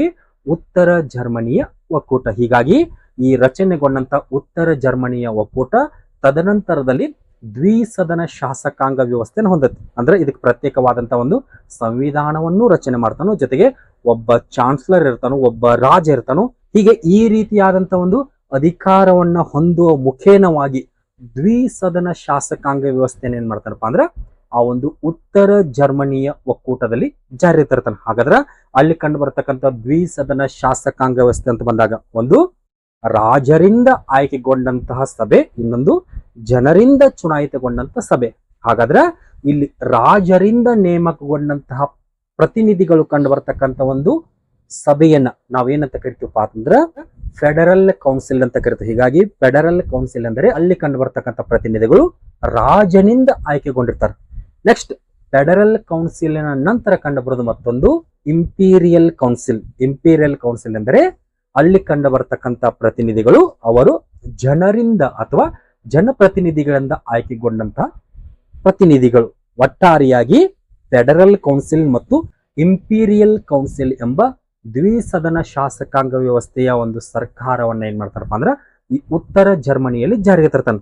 ಕ್ರಮೇಣವಾಗಿ ಆ 2 ಶಾಸಕಾಂಗ ವ್ಯವಸ್ಥೆಗಳನ್ನ ನಾವು ಮೇಲ್ಮನೆ ಮತ್ತು ಕೆಳಮನೆಗೆ ಹೋಲಿಕೆ ಮಾಡ್ತೇವೆ. ಉದಾಹರಣೆಗೆ ಫೆಡರಲ್ ಕೌನ್ಸಿಲ್ ಅಂತ ಬಂದಾಗ ಅದನ್ನ ನಾವು ಬುಂಡೆಸ್ ರಾಟ್ ಅಂತ ಕರಿತೀವಿ, ಅಂದ್ರೆ ಅಪ್ಪರ್ ಹೌಸ್. ಅದೇ ರೀತಿಯಾಗಿ ಇಂಪೀರಿಯಲ್ ಕೌನ್ಸಿಲ್ ಅಂತ ಬಂದಾಗ ಅದನ್ನ ನಾವು ರಿಚ್ ಸ್ಟ್ಯಾಗ್ ಅಂತ ಕರಿತೀವಿ. ರಿಚ್ ಸ್ಟ್ಯಾಗ್ ಅಂದ್ರೆ ಲೋವರ್ ಹೌಸ್ ಅಂತ ಕರಿತೀವಿ. ಒಟ್ಟಾರೆಯಾಗಿ ಈ ರೀತಿಯಲ್ಲಿ ಏನಾಗತ್ತಪ್ಪ ಅಂದ್ರೆ 1866ರಲ್ಲಿ ಉತ್ತರ ಜರ್ಮನಿಯ ಒಕ್ಕೂಟ ರಚನೆಗೊಂಡು ಭಾಗಶಃ ಅಂದ್ರ 80% ಜರ್ಮನಿಯ ಏಕೀಕರಣ ಪೂರ್ತಿಗೊಂಡಿರ್ತದೆ. ನೆಕ್ಸ್ಟ್ ಈ ಆಸ್ಟ್ರೋ ಪ್ರಷಿಯನ್ ಯುದ್ಧದ ನಂತರ ನಾವು ಚರ್ಚೆ ಮಾಡ್ತಕ್ಕಂಥ ಮತ್ತೊಂದು ಮುಖ್ಯ ಕದನ ಯಾವಪ್ಪ ಅಂತಂದ್ರ ಫ್ರಾಂಕೋ ಪ್ರಷಿಯನ್ ಯುದ್ಧ ಅಥವಾ ಪ್ರಷ್ಯಾ ಮತ್ತು ಫ್ರಾನ್ಸ್ಗಳ ಮೇಲೆ ಕಂಡು ಬರ್ತಕ್ಕಂಥ ಯುದ್ಧ. ಇದು 1870-71ರ ಅವಧಿಯಲ್ಲಿ ಕಂಡು ಬರುತ್ತೆ. ಹಾಗಾದ್ರೆ ಪ್ರಷ್ಯಾ ಮತ್ತು ಫ್ರಾನ್ಸ್ಗಳ ಮಧ್ಯೆ ಈ ಒಂದು ಯುದ್ಧ ಕಂಡು ಬರ್ಲಿಕ್ಕೆ ಕಾರಣ ಏನಪ್ಪಾ ಅಂದ್ರೆ ನಾನಾ ಕಾರಣಗಳಿರ್ತಾವ. ಅದನ್ನ ಸಂಕ್ಷಿಪ್ತವಾಗಿ ನೋಡೋದಾದ್ರ, ಒಂದನೇದು ಜರ್ಮನಿಗೆ ಸಂಬಂಧಿಸಿದ 2 ಮುಖ್ಯ ಪ್ರದೇಶಗಳು ಅಲೆಸ್ ಮತ್ತು ಲೊರೈನ್ 2 ಪ್ರದೇಶಗಳು ಫ್ರಾನ್ಸಿನ ಅಧೀನದಲ್ಲಿರ್ತಾವ. ಎರಡನೇದು ಸ್ಪೇನಿನಲ್ಲಿ ಉತ್ತರಾಧಿಕಾರದ ಒಂದು ಸಮಸ್ಯೆ ಇರುತ್ತೆ, ಅಲ್ಲಿ ಬಿಸ್ಮಾರ್ಕ್ ಹಸ್ತಕ್ಷೇಪ ಮಾಡಿರ್ತಾನೆ. ಮೂರನೇದು ಈ ಮುಂಚೆ ಆಸ್ಟ್ರಿಯಾದೊಂದಿಗೆ ಯುದ್ಧವನ್ನ ಮಾಡುವಾಗ ಬಿಸ್ಮಾರ್ಕ್ ಫ್ರಾನ್ಸಿನೊಂದಿಗೆ ಏನ್ ಮಾಡಿರ್ತಾನೆ, ಒಂದು ಒಳ ಒಪ್ಪಂದ ಮಾಡಿಕೊಂಡಿರ್ತಾನೆ. ನೀನು ತಟಸ್ಥವಾಗಿ ಇದ್ದಿದ್ದೆ ಆದ್ರೆ ನಾನು ನನಗೆ ಪ್ರದೇಶಗಳು ಮತ್ತು ಹಣದ ಸಹಾಯವನ್ನು ಮಾಡುವನೆತ್ತ. ಆದ್ರ ತಾನು ಮಾತು ಕೊಟ್ಟಂತೆ ಬಿಸ್ಮಾರ್ಕ್ ಯಾವುದೇ ರೀತಿಯ ಒಂದು ಭರವಸೆನ ಈಡೇರಿಸುವುದಿಲ್ಲ. ನೆಕ್ಸ್ಟ್ 4ನೇದಪ್ಪ ಅಂದ್ರೆ ಉತ್ತರ ಜರ್ಮನಿ ಒಕ್ಕೂಟದಿಂದ ಹೊರ ಉಳಿದಿರತಕ್ಕಂಥ ಆ 4 ರಾಜ್ಯಗಳ ಮೇಲೆ ಈ ಒಂದು ಫ್ರಾನ್ಸಿನ ಭಯ ಇರೋದು. ಹೀಗೆ ಈ 4 ಮುಖ್ಯ ಕಾರಣಗಳ ಹಿನ್ನೆಲೆಯಲ್ಲಿ ಬಿಸ್ಮಾರ್ಕ್ ಏನ್ ಮಾಡ್ತಾನಪ್ಪ ಅಂದ್ರೆ ಈ ಫ್ರಾನ್ಸಿನೊಂದಿಗೆ ಯುದ್ಧವನ್ನ ಕೈಗೊಳ್ತಾನೆ. ಜೊತೆಗೆ ಈ ಯುದ್ಧವನ್ನ ನೇರವಾಗಿ ಕೈಗೊಳ್ಳೋಕ್ಕಿಂತ ಮುಂಚೆ ಈ ಸಂದರ್ಭದಲ್ಲಿ ಬಿಸ್ಮಾರ್ಕನಿಗೆ ಒಂದ್ ರೀತಿ ಕೆಣಿಕಿ ಜಗಳ ತೆಗೆದುತ್ತಾರಲ್ಲ ಹಂಗಿರೋದು. ಯಾಕಪ್ಪ ಅಂತಂದ್ರ ಜರ್ಮನಿಯ ಏಕೀಕರಣವನ್ನ ಪೂರ್ತಿಗೊಳಿಸಲಿಕ್ಕೆ ಎಲ್ಲ ಪ್ರದೇಶಗಳನ್ನ ಪಡ್ಕೊಂಡನು. ಇನ್ನು ಉಳಿದಿರ್ತಕ್ಕಂಥ ಅಲೆಸ್ ಮತ್ತು ಲೊರೈನ್ಸ್ ಈ ಪ್ರದೇಶಗಳು ಮಾತ್ರ ಎಲ್ಲದವ್ರಿ ಹೊರಗುಳ್ದಾವ್, ಫ್ರಾನ್ಸಿನ ವಶದಲ್ಲಿರ್ತಾವ. ಅವುಗಳನ್ನ ನಾವು ಪಡ್ಕೊಳ್ಬೇಕಂದ್ರೆ ಫ್ರಾನ್ಸಿನೊಂದಿಗೆ ಯುದ್ಧ ಮಾಡ್ಲೇಬೇಕು. ಅದಕ್ಕ ಬಿಸ್ಮಾರ್ಕ್ ಏನ್ ಮಾಡ್ತಿರ್ತಾನಪ್ಪ ಅಂದ್ರೆ ಯುದ್ಧಕ್ಕಾಗಿ ಹಾತೊರೆತಿರ್ತಾನ. ಅಥವಾ ಇದನ್ನ ಇನ್ನೂ ಒಂದ್ ರೀತಿಯಲ್ಲಿ ಅಂದ್ರೆ ನಾವು ಆಡ ಭಾಷೆಯಲ್ಲಿ ಹೇಳ್ತಿರ್ಲ, ರೋಗಿ ಬಯಸಿದ್ದು ಹಾಲು ಹಣ್ಣ, ವೈದ್ಯ ಹೇಳಿದ್ದು ಹಾಲು ಹಣ್ಣ. ಅಂದ್ರೆ ಇಲ್ಲಿ ಫ್ರಾನ್ಸ್ ಅವ್ ಕೆಣಿಕ್ ಜಗಳ ತೆಗೆದ್ಬೇಕಾಗಿರುತ್ತೆ. ಒಂದು ಸಣ್ಣ ನಿವಾಸಿಕರ ಸಾಕು ಫ್ರಾನ್ಸಿನ ಮೇಲೆ ದಾಳಿ ಮಾಡ್ಲಿಕ್ಕೆ ಸಜ್ಜಾಕಿರ್ತಾನೆ. ಹೀಗಾಗಿ ಈ ಹಿನ್ನೆಲೆ ಇಟ್ಕೊಂಡು ಆಸ್ಟ್ರಿಯಾವನ್ನ ಸೋಲಿಸಿದ ನಂತರ 1870-71ರ ಅವಧಿಯಲ್ಲಿ ಒಟೋವಾನ್ ಬಿಸ್ಮಾರ್ಕ್ ಏನ್ ಮಾಡ್ತಾನಪ್ಪ ಅಂದ್ರೆ ಫ್ರಾನ್ಸಿನೊಂದಿಗೆ ಯುದ್ಧವನ್ನು ಕೈಗೊಳ್ತಾನೆ. ಯಾಕೆ ಕೈಗೊಳ್ತಾನಪ್ಪ ಅಂತಂದ್ರೆ ಜರ್ಮನಿಯ ಏಕೀಕರಣವನ್ನು ಪೂರ್ಣಗೊಳಿಸ್ಬೇಕಾಯ್ತು. ಅಂದ್ರೆ ಫ್ರಾನ್ಸಿನ ವಶದಲ್ಲಿರ್ತಕ್ಕಂಥ ಅಲೆಸ್ ಮತ್ತು ಲೊರೈನ್ ಪ್ರದೇಶಗಳನ್ನ ಪಡ್ಕೊಳ್ಬೇಕಾಯ್ತು. ಹೀಗಾಗಿ ಈ ಕಾರಣಕ್ಕಾಗಿ ಇಲ್ಲಿ ಬಿಸ್ಮಾರ್ಕ್ ಏನ್ ಮಾಡ್ತಾನಪ್ಪ ಅಂದ್ರೆ ಫ್ರಾನ್ಸ್ ಅನ್ನ ಒಬ್ಬಂಟಿಯಾಗಿಸುವ ಸಲುವಾಗಿ ಪುನಃ ತನ್ನ ಒಂದು ಕುಟಿಲ ರಾಜನೀತಿಯನ್ನ ಅನುಸರಿಸ್ತಾನೆ. ಅಂದ್ರೆ ಈ ಮುಂಚೆ ಆಸ್ಟ್ರಿಯಾವನ್ನ ಒಬ್ಬಂಟಿಯಾಗಿಸುವ ಸಲುವಾಗಿ ಹೇಗೆ ಒಳ ಒಪ್ಪಂದಗಳನ್ನ ಮಾಡಿಕೊಂಡಿದ್ದು ಅದೇ ರೀತಿಯಾಗಿ ಇಲ್ಲಿ ಫ್ರಾನ್ಸ್ ಅನ್ನ ಒಬ್ಬಂಟಿಯಾಗಿಸಲು ಮತ್ತು ಫ್ರಾನ್ಸ್ ಅನ್ನ ಸಂಪೂರ್ಣವಾಗಿ ಸೋಲಿಸುವ ಸಲುವಾಗಿ ಆತ ಏನ್ ಮಾಡ್ತಾನಪ್ಪ ಅಂತಂದ್ರ ಮತ್ತೆ ಒಳ ಒಪ್ಪಂದಗಳನ್ನ ಮಾಡ್ಕೊಳ್ತಾನೆ. ಉದಾಹರಣೆಗೆ ಆರಂಭದಲ್ಲಿ ಇಂಗ್ಲೆಂಡಿನೊಂದಿಗೆ ಮಾತುಕತೆಯನ್ನು ಆರಂಭಿಸ್ತಾನೆ. ಹೀಗಾಗಿ ಆ ಇಂಗ್ಲೆಂಡಿನೊಂದಿಗೆ ಮಾತುಕತೆಯನ್ನು ಆರಂಭಿಸುವಾಗ ಏನಂತ ಹೇಳ್ತಾನಪ್ಪ ಅಂತಂದ್ರ ಫ್ರಾನ್ಸಿನ 3ನೇ ನೆಪೋಲಿಯನ್ ನಿಮ್ಮ ವಶದಲ್ಲಿ ಇರ್ತಕ್ಕಂಥ ಬೆಲ್ಜಿಯಂ ಅನ್ನ ಆಕ್ರಮಿಸಲಿಕ್ಕೆ ಪ್ರಯತ್ನಿಸುತ್ತಿದೆ ಅಂತಕ್ಕಂಥ ಒಂದು ವಿಷಯವನ್ನ ಇಂಗ್ಲೆಂಡ್ಗೆ ತಿಳಿಸಿಕೊಡ್ತಾನೆ. ಹೀಗಾಗಿ ಈ ಸಂದರ್ಭದಲ್ಲಿ ಬೆಲ್ಜಿಯಂ ಅನ್ನ ಕಾಪಾಡಿಕೊಳ್ಳುವ ಸಲುವಾಗಿ ಈ ಇಂಗ್ಲೆಂಡ್ ರಾಷ್ಟ್ರ ಫ್ರಾನ್ಸ್ ಅನ್ನ ವಿರೋಧಿಸ್ತತಿ. ಜೊತೆಗೆ ಮತ್ತೊಂದು ಕಡೆ ರಷ್ಯಾಕ್ಕೆ ತನ್ನ ಒಂದು ಬೆಂಬಲವನ್ನ ಸೂಚಿಸ್ತದೆ. ಹೀಗೆ ಇಂಗ್ಲೆಂಡಿನೊಂದಿಗೆ ಒಳ ಒಪ್ಪಂದವನ್ನ ಮಾಡಿಕೊಂಡ ನಂತರ ಪುನಃ ರಷ್ಯಾದೊಂದಿಗೆ ಮಾಡಿಕೊಳ್ತಾನೆ. ಜಾರ್ ನಿಕೋಲಸ್ನೊಂದಿಗೆ ಏನಂತ ಮಾಡಿಕೊಳ್ತಾನಪ್ಪ ಅಂತಂದ್ರೆ ಪುನಃ ಫ್ರಾನ್ಸ್ನೊಂದಿಗೆ ಯುದ್ಧ ನಡೆಯುತ್ತೆ. ಆ ಸಂದರ್ಭದಲ್ಲಿ ರಷ್ಯಾ ಏನ್ ಮಾಡ್ಬೇಕ್ರಿ, ತಟಸ್ಥವಾಗಿರ್ಬೇಕು. ಇದಕ್ಕೆ ರಷ್ಯಾ ಮೊದಲೇ ಒಪ್ಪಿಗೆಯನ್ನು ಸೂಚಿಸುತ್ತೆ. ಯಾಕಪ್ಪ ಅಂತಂದ್ರ ಕ್ರಿಮಿಯಾ ಯುದ್ಧದ ಸಂದರ್ಭದಲ್ಲಿ ರಷ್ಯಾ ಮತ್ತು ಟರ್ಕಿಯ ಮಧ್ಯೆ ಯುದ್ಧ ನಡೆಯುವಾಗ ಇಲ್ಲಿ ಫ್ರಾನ್ಸ್ ಏನ್ ಮಾಡಿರತ್ರಿ, ಟರ್ಕಿಗೆ ಬೆಂಬಲವನ್ನು ಕೊಟ್ಟಿರುತ್ತೆ. ಈ ಕಾರಣದಿಂದಾಗಿ ಫ್ರಾನ್ಸ್ ಈ ಮೊದಲೇ ರಷ್ಯಾದ ವಿರೋಧಿ ರಾಷ್ಟ್ರವಾಗಿರುತ್ತೆ. ಈ ಹಿನ್ನೆಲೆಯಿಂದಾಗಿ ಈ ಸಂದರ್ಭದಲ್ಲಿ 1ನೇ ಜಾರ್ ನಿಕೋಲಸ್ನು ಸಹ ಏನ್ ಮಾಡ್ತಾನಪ್ಪ ಅಂದ್ರೆ ನಾನು ತಟಸ್ಥವಾಗಿರುತ್ತೇನೆ, ಅವಶ್ಯ ಬಿದ್ದರೆ ಸೈನಿಕ ಸಹಾಯವನ್ನ ನೀಡುವನೆ ಅಂತ ಹೇಳಿ ಬಿಸ್ಮಾರ್ಕನಿಗೆ ಮಾತನ್ನ ಕೊಡ್ತಾನೆ. ನೆಕ್ಸ್ಟ್ ಇಟಲಿಯೊಂದಿಗೆ ಮಾತುಕತೆಯನ್ನು ಆರಂಭಿಸ್ತಾನೆ. ಅಲ್ಲಿ ಇಟಲಿಯೊಂದಿಗೆ ಆರಂಭಿಸಿದಾಗ ಅಲ್ಲಿ ಇಟಲಿನೂ ಸಹ ಒಂದ್ ರೀತಿ ಕಾದು ಕೂತಿರ್ತದೆ. ಯಾಕಪ್ಪ ಅಂತಂದ್ರ ಇಟಲಿ ಏಕೀಕರಣ ಪೂರ್ತಿಗೊಳ್ಳಬೇಕಂದ್ರ ರೋಮ ಪ್ರದೇಶ ಸೇರ್ಪಡೆಯಾಗಬೇಕು. ಆ ರೋಮ ಪ್ರದೇಶ ಪೋಪನ ಅಧೀನದಲ್ಲೈತಿ. ಜೊತೆಗೆ ಅದು ಯಾರ ನಿಯಂತ್ರಣದಲ್ಲಿರ್ತಪ್ಪ ಅಂದ್ರೆ ಫ್ರಾನ್ಸಿನ ನಿಯಂತ್ರಣದಲ್ಲಿ, ಅಂದ್ರೆ 3ನೇ ನೆಪೋಲಿಯನ್ ನಿಯಂತ್ರಣದಲ್ಲಿರುತ್ತೆ. ಹೀಗಾಗಿ ಬಿಸ್ಮಾರ್ಕ್ ಇಲ್ಲಿ ಏನ್ ಮಾಡ್ತಾನಪ್ಪ ಅಂತಂದ್ರೆ ನಾನು ಫ್ರಾನ್ಸಿನೊಂದಿಗೆ ಯುದ್ಧ ನಡೆಯುವಾಗ ನೀನು ತಟಸ್ಥವಾಗಿ ಇದ್ದಿದ್ದೇ ಆದ್ರ ನಿನಗೆ ರೋಮ್ ಪ್ರದೇಶ ದೊರಕುವುದಂತ ಹೇಳ್ತಾನೆ. ಯಾವ ರೀತಿಪ್ಪ ಅಂತಂದ್ರ ನನ್ನ ಮೇಲೆ ದಾಳಿ ಮಾಡ್ಲಿಕ್ಕೆ 3ನೇ ನೆಪೋಲಿಯನ್ ರೋಮಿನಲ್ಲಿಟ್ಟಂತ ಸೈನ್ಯವನ್ನ ವಾಪಸ್ ಕರೆಸ್ಕೊಳ್ತಾನೆ.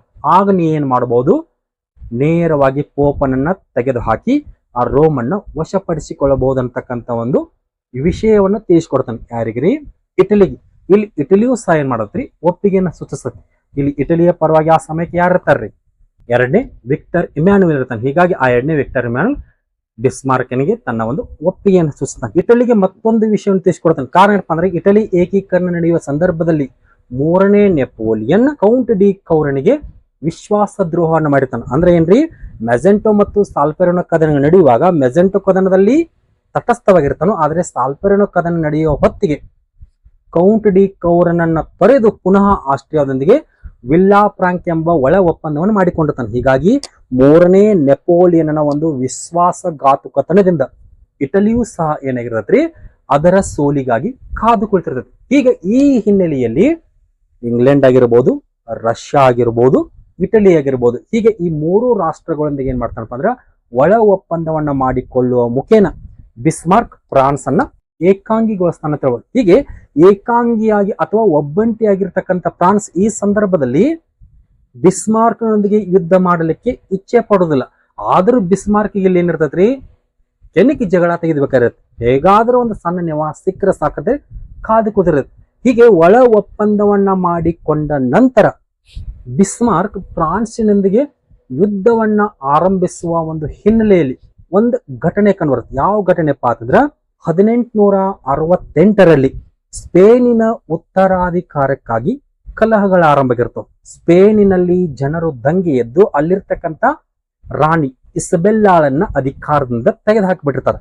ಹೀಗಾಗಿ ಇಸಬೆಲ್ಲಾ ಅಧಿಕಾರವನ್ನ ಕಳೆದುಕೊಂಡ ನಂತರ ಸ್ಪೇನಿನ ಉತ್ತರಾಧಿಕಾರಕ್ಕಾಗಿ ಕಲಹಗಳು ಆರಂಭವಾಗಿರ್ತವೆ. ಇದನ್ನ ಅರಿತಂತಹ ಬಿಸ್ಮಾರ್ಕ್ ಏನ್ ಮಾಡ್ತಾನಪ್ಪ ಅಂದ್ರ ಈ ಸಂದರ್ಭದಲ್ಲಿ ಪ್ರಷ್ಯಾದ ದೊರೆಯಾದಂತಹ 1ನೇ ವಿಲಿಯಮ್ಮನ ಸಹೋದರಿಯ ಮಗ ಲಿಯೋಫಾಲ್ಡ್ ಅಂತಕ್ಕಂಥ ವ್ಯಕ್ತಿಯನ್ನ ಸ್ಪೇನಿನ ರಾಜನಾಗಿ ನೇಮಕ ಮಾಡ್ತಾನೆ. ಯಾರನ್ರಿ?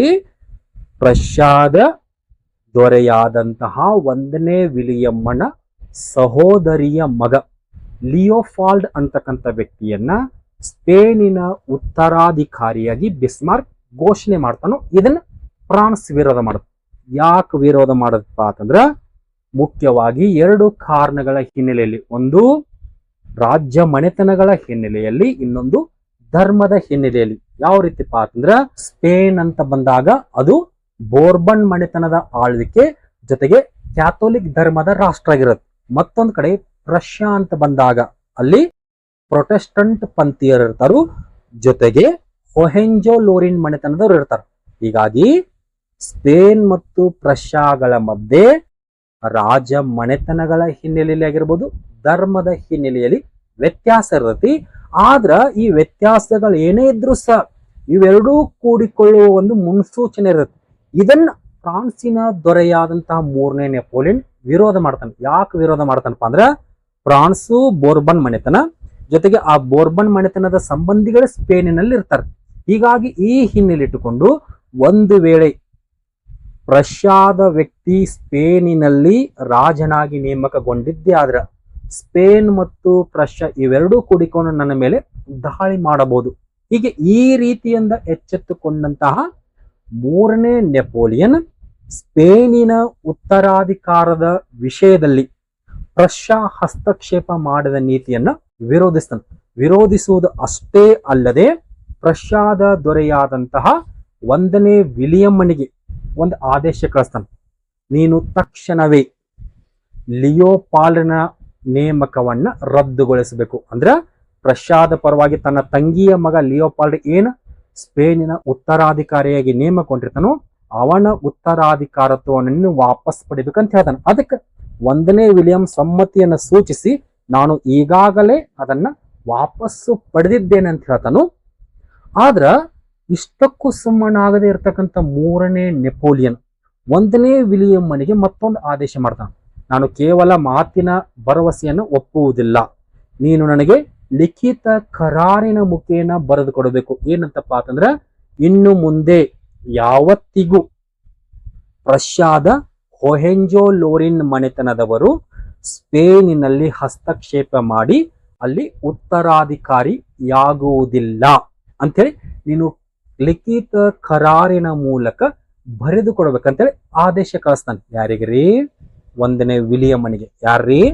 3ನೇ ನೆಪೋಲಿಯನ್. ಯಾವಾಗ 3ನೇ ನೆಪೋಲಿಯನ್ ಲಿಖಿತ ಕರಾರು ಪತ್ರವನ್ನು ಕೊಡ್ಬೇಕಂತೇಳಿ ಆದೇಶ ಮಾಡ್ತಾನೋ ಇದು 1ನೇ ವಿಲಿಯಮ್ಮನ ಘನತೆಗೆ ಧಕ್ಕೆ ತರತ್ತೆ. ಯಾಕಪ್ಪ ಅಂದ್ರ ಒಬ್ಬ ರಾಜನ ಮಾತನ್ನು ನಂಬದೆ ಅವನಿಗೆ ಕರಾರು ಪತ್ರವೇ ಬೇಕಂತ ಹಠ ಹಿಡಿದಾಗ ಆ ಸಮಯಕ್ಕೆ 3ನೇ ನೆಪೋಲಿಯನ್ ಏನ್ ಮಾಡ್ತಾನಪ್ಪ ಅಂತಂದ್ರೆ ಬರ್ಲಿನ್ನಲ್ಲಿ ಇರ್ತಕ್ಕಂತಹ ತನ್ನ ರಾಯಭಾರಿ ಬೆನೆಡಿಕ್ಟ್ ಅಂತಕ್ಕಂಥ ವ್ಯಕ್ತಿಯನ್ನ 1ನೇ ವಿಲಿಯಮ್ಮನ ಬಳಿ ಕಳಿಸ್ತಾನೆ. ಏನಂತ?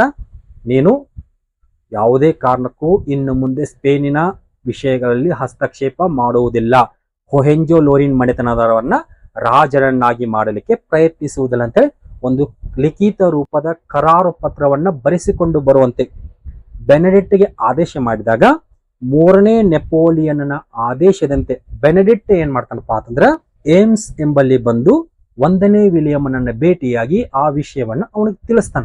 ಆಗ ಇದರಿಂದ 1ನೇ ವಿಲಿಯಂ ಕ್ರೋಧಗೊಳ್ತಾನೆ. ನಾನು ಮಾತಿನ ಭರವಸೆಯನ್ನು ಕೊಟ್ಟರೂ ಕೂಡ ನಂಬದೇ ಇದ್ದಾಗ ಇದು ತನ್ನ ಘನತೆಗೆ ಧಕ್ಕೆ ತರುವಂತ ವಿಷಯ ಅಂತ ತಿಳ್ಕೊಂಡು 3ನೇ ನೆಪೋಲಿಯನ್ ವಿರುದ್ಧ ಒಂದು ರೀತಿ ಕೋಪಗೊಳ್ತಾನೋ. ಮತ್ತೊಂದು ಕಡೆ ಅದೇ ಸಮಯಕ್ಕೆ ಬಿಸ್ಮಾರ್ಕ್ ಏನ್ ಮಾಡ್ತಾನಪ್ಪ ಅಂದ್ರೆ ಟೆಲಿಗ್ರಾಮ್ ಮುಖೇನ ಆ ಒಂದು ವಿಷಯವನ್ನ 3ನೇ ನೆಪೋಲಿಯನ್ಗೆ ತಿಳಿಸ್ತಾನೆ. ಹೀಗೆ ಈ ರೀತಿಯಾದಂತಹ ಒಂದು ಭಿನ್ನಾಭಿಪ್ರಾಯಗಳು ಕಂಡು ಬಂದಂತ ಸಂದರ್ಭದಲ್ಲಿ 1ನೇ ವಿಲಿಯಂ ಸುಮ್ಮನಾದರೂ ಕೂಡ ಈ ಸಮಯಕ್ಕೆ ಬಿಸ್ಮಾರ್ಕ್ ಇಷ್ಟ ನೆಪ ಬೇಕಾಗಿತ್ತು. ನಾವು ಫ್ರಾನ್ಸಿನಿಂದ ಒಂದು ಸಣ್ಣ ಕೂದಲೆಳೆಯಷ್ಟು ಒಂದು ತಪ್ಪು ಕಂಡು ಬಂದರೂ ಕೂಡ ನಾನು ಫ್ರಾನ್ಸಿನ ಮೇಲೆ ದಾಳಿ ಮಾಡೋಣ ಅಂತ ಕಾಯ್ತಿರ್ತಾನೆ.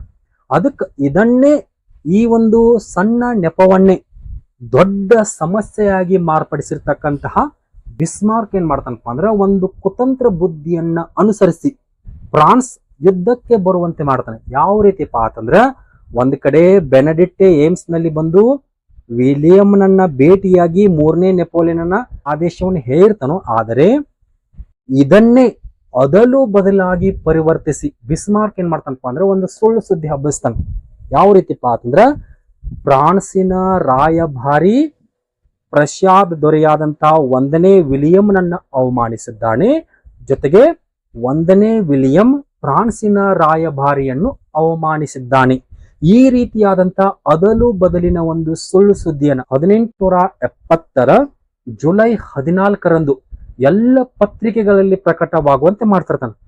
ಆ ಸಂದರ್ಭದಲ್ಲಿ 1870 ಜುಲೈ 14 ಅಂತ ಬಂದಾಗ ಫ್ರಾನ್ಸಿನಲ್ಲಿ ಒಂದು ಮಹತ್ವದ ದಿನ. ಯಾಕೆ ಹೇಳ್ರಿ, ಜುಲೈ 14 ಎಂಬುದು ಫ್ರಾನ್ಸಿನ ಸ್ವಾತಂತ್ರ್ಯದ ದಿನ ಅಥವಾ ರಾಷ್ಟ್ರೀಯ ದಿನ. ಹೀಗಾಗಿ ಆ ದಿನದಂದೇ ತಮ್ಮ ರಾಯಭಾರಿಯನ್ನ ಪ್ರಷ್ಯಾ ದೇಶದ ರಾಜ ಅವಮಾನಿಸಿದ್ದಾನೆ ಅಂತ ಹೇಳಿ ಫ್ರಾನ್ಸಿಗೆ ಗೊತ್ತಾಕತಿ.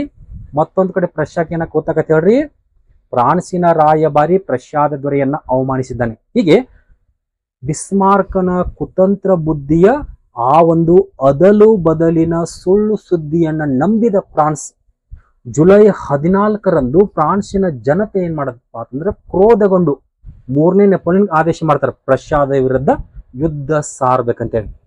ಹೀಗಾಗಿ ಬಿಸ್ಮಾರ್ಕನ ಸುಳ್ಳು ಸುದ್ದಿಯನ್ನ ನಂಬಿರ್ತಕ್ಕಂತಹ 3ನೇ ನೆಪೋಲಿಯನ್ ಮರುದಿನವೇ ಅಂದ್ರೆ ಜುಲೈ 14ರಂದು ಪತ್ರಿಕೆಗಳಲ್ಲಿ ಈ ಸುದ್ದಿ ಗೊತ್ತಾಕತಿ. ಅದರ ಮರುದಿನವೇ 1870 ಜುಲೈ 15ರಂದು ಏನ್ ಮಾಡ್ತಾನಪ್ಪ ಅಂತಂದ್ರ ಪ್ರಷ್ಯಾದ ವಿರುದ್ಧ ಯುದ್ಧವನ್ನು ಘೋಷಣೆ ಮಾಡ್ತಾನೆ. ಈ ಯುದ್ಧ ಘೋಷಣೆ ಮಾಡಿದ ಸುದ್ದಿ ಬಿಸ್ಮಾರ್ಕನಿಗೆ ಗೊತ್ತಾಗತ್ತೆ. ಬಿಸ್ಮಾರ್ಕನಿಗೆ ಇಷ್ಟೇ ಬೇಕಾಗಿತ್ತು, ಕೆಣಿಕಿ ಜಗಳ ತೆಗೆದು ಹೇಗಾದ್ರೂ ಮಾಡಿ ಫ್ರಾನ್ಸ್ ನನ್ನೊಂದಿಗೆ ಯುದ್ಧ ಬರೆಯಬೇಕಂತ ಕಾದು ಕುಳಿತಿರ್ತಾನು. ಅದರಂತೆ ಜುಲೈ 15, 1870ರಲ್ಲಿ ಫ್ರಾನ್ಸ್ ಪ್ರಷ್ಯಾದ ಮೇಲೆ ಯುದ್ಧವನ್ನ ಘೋಷಣೆ ಮಾಡಿದರಿಂದಾಗಿ ಫ್ರಾಂಕೋ ಪ್ರಷ್ಯನ್ ಯುದ್ಧ ಆರಂಭವಾಯಿತು ಅಂತ ಹೇಳ್ಬೋದು. ಹಾಗಾದ್ರೆ ಯಾವ ರೀತಿ ಅಂತ ನೋಡೋದಾದ್ರೆ ಇಲ್ಲಿ ಆರಂಭದಲ್ಲಿ 3ನೇ ನೆಪೋಲಿಯನ್ ಏನ್ ಮಾಡ್ತಾನಪ್ಪ ಅಂದ್ರೆ ಪ್ರಷ್ಯಾವನ್ನ ಸೋಲಿಸುವ ಸಲುವಾಗಿ ರೋಮಿನಲ್ಲಿ ಇಟ್ಟಂತಹ ಸುಮಾರು 85,000 ಸಂಖ್ಯೆಯ ಸೈನ್ಯವನ್ನ ವಾಪಸ್ ಕರೆಸಿಕೊಳ್ತಾನೆ. ಜೊತೆಗೆ ಮ್ಯಾಕ್ ಮೋಹನ್ ಅದರ ನೇತೃತ್ವ ವಹಿಸಿರ್ತಾನೆ. ಹೀಗಾಗಿ ಮ್ಯಾಕ್ ಮೋಹನ್ ಆಗಿರ್ಬೋದು, ಅವನ ನೇತೃತ್ವದ 85,000 ಸೈನ್ಯವನ್ನ ರೋಮಿನಿಂದ ವಾಪಸ್ ಕರೆಸಿಕೊಳ್ತಾನೆ. ಒಂದು ಕಡೆ ಇಟಲಿ ರೋಮಿನ ಮೇಲೆ ದಾಳಿ ಮಾಡಿ ರೋಮನ್ನು ವಶಪಡಿಸಿಕೊಳ್ತಿ, ಮತ್ತೊಂದು ಕಡೆ ಆ 85,000 ಸೈನ್ಯದ ಮುಖೇನ ಬಂದಂತಹ ಮ್ಯಾಕ್ ಮೋಹನನ ಸೈನ್ಯವನ್ನ ಬಲಿಷ್ಠ ಸೈನ್ಯವನ್ನ ಹೊಂದಿರತಕ್ಕಂಥ ಬಿಸ್ಮಾರ್ಕ್ ಏನ್ ಮಾಡ್ತಾನ್ರಿ, ಸೋಲಿಸ್ತಾನೆ. ಜೊತೆಗೆ ಫ್ರಾನ್ಸಿನ ಅಧೀನದಲ್ಲಿರ್ತಕ್ಕಂಥ ಅಲೆಸ್ ಮತ್ತು ಲೋರೈನ್ಸ್ ಪ್ರದೇಶಗಳನ್ನ ವಶಪಡಿಸಿಕೊಳ್ತಾನೆ. ಹೀಗೆ ಮ್ಯಾಕ್ ಮೋಹನ್ ಸೋಲಿಸಿ ಸುಮ್ಮನಾಗದೇ ಇರತಕ್ಕಂಥ ಬಿಸ್ಮಾರ್ಕ್ ತನ್ನ ಯುದ್ಧವನ್ನ ಮುಂದುವರಿಸಿ ಫ್ರಾನ್ಸಿನ ಅಧೀನಕ್ಕೊಳಪಟ್ಟಂತಹ ಮೆಡ್ಜ್ ಕೋಟೆಯ ಮೇಲೆ ದಾಳಿ ಮಾಡ್ತಾನೆ. ಯಾವ ಕೋಟೆ ರೀ? ಮೆಟ್ಜ್. ಹೀಗಾಗಿ ಈ ಮೆಟ್ಜ್ ಕೋಟೆಯ ಮೇಲೆ ದಾಳಿ ಮಾಡಿ ಆ ಮೆಡ್ಜ್ ಕೋಟೆಯನ್ನು ವಶಪಡಿಸಿಕೊಳ್ತಾನೆ. ಈ ಸುದ್ದಿ ಯಾರಿಗೆ ಗೊತ್ತಾಗತ್ತಪ್ಪ ಅಂದ್ರೆ 3ನೇ ನೆಪೋಲಿಯನ್ ಗೊತ್ತಾಗತ್ತೆ. ಹೀಗಾಗಿ ಮೆಡ್ಜ್ ಕೋಟೆ ಬಿಸ್ಮಾರ್ಕನ ವಶವಾದ ಸುದ್ದಿ ತಿಳಿದಂತಹ 3ನೇ ನೆಪೋಲಿಯನ್ ಏನ್ ಮಾಡ್ತಾನಪ್ಪ ಅಂದ್ರೆ ಸುಮಾರು 1,00,000 ಸೈನ್ಯದೊಂದಿಗೆ ಈ ಬಿಸ್ಮಾರ್ಕನ ಮೇಲೆ ದಾಳಿ ಮಾಡ್ಲಿಕ್ಕೆ ಬರ್ತಾನೆ. ಹೀಗಾಗಿ 3ನೇ ನೆಪೋಲಿಯನ್ನ ಸೈನ್ಯ ಮತ್ತು ಬಿಸ್ಮಾರ್ಕನ ಸೈನ್ಯದ ಮಧ್ಯೆ 1870 ಸೆಪ್ಟೆಂಬರ್ 2ರಂದು ಬೆಲ್ಜಿಯಂ ಬಳಿಯ ಸೇಡಾನ್ ಎಂಬಲ್ಲಿ ಒಂದು ಘೋರ ಕದನ ನಡೆಯಿತು. ಯಾರ ಮಧ್ಯೆ ರೀ? ಪ್ರಷ್ಯಾ ಮತ್ತು ಫ್ರಾನ್ಸಿನ ಮಧ್ಯೆ, ಅಥವಾ 3ನೇ ನೆಪೋಲಿಯನ್ ಮತ್ತು ಬಿಸ್ಮಾರ್ಕನ ಸೈನ್ಯದ ಮಧ್ಯೆ 1870 ಸೆಪ್ಟೆಂಬರ್ 2ರಂದು ಬೆಲ್ಜಿಯಂ ಬಳಿಯ ಸೇಡಾನ್ ಎಂಬ ಕದನದಲ್ಲಿ ಬಿಸ್ಮಾರ್ಕ್ ಏನ್ ಮಾಡ್ತಾನಪ್ಪ ಅಂದ್ರೆ 3ನೇ ನೆಪೋಲಿಯನ್ನ ಸೈನ್ಯವನ್ನ ಸೋಲಿಸ್ತಾನೆ.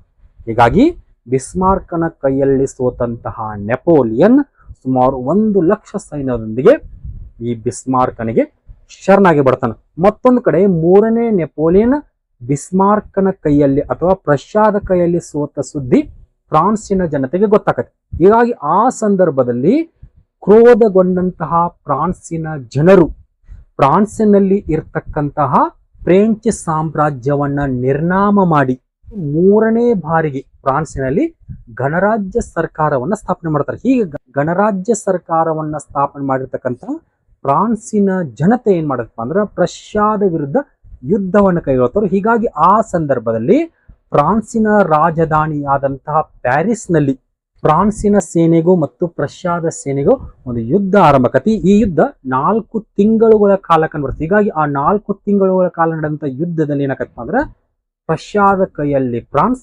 ಸೋಲನ್ನ ಅನುಭವಿಸ್ತತಿ, ಜೊತೆಗೆ ಪ್ಯಾರಿಸ್ ಅನ್ನ ಧ್ವಂಸ ಮಾಡ್ತಾರೆ.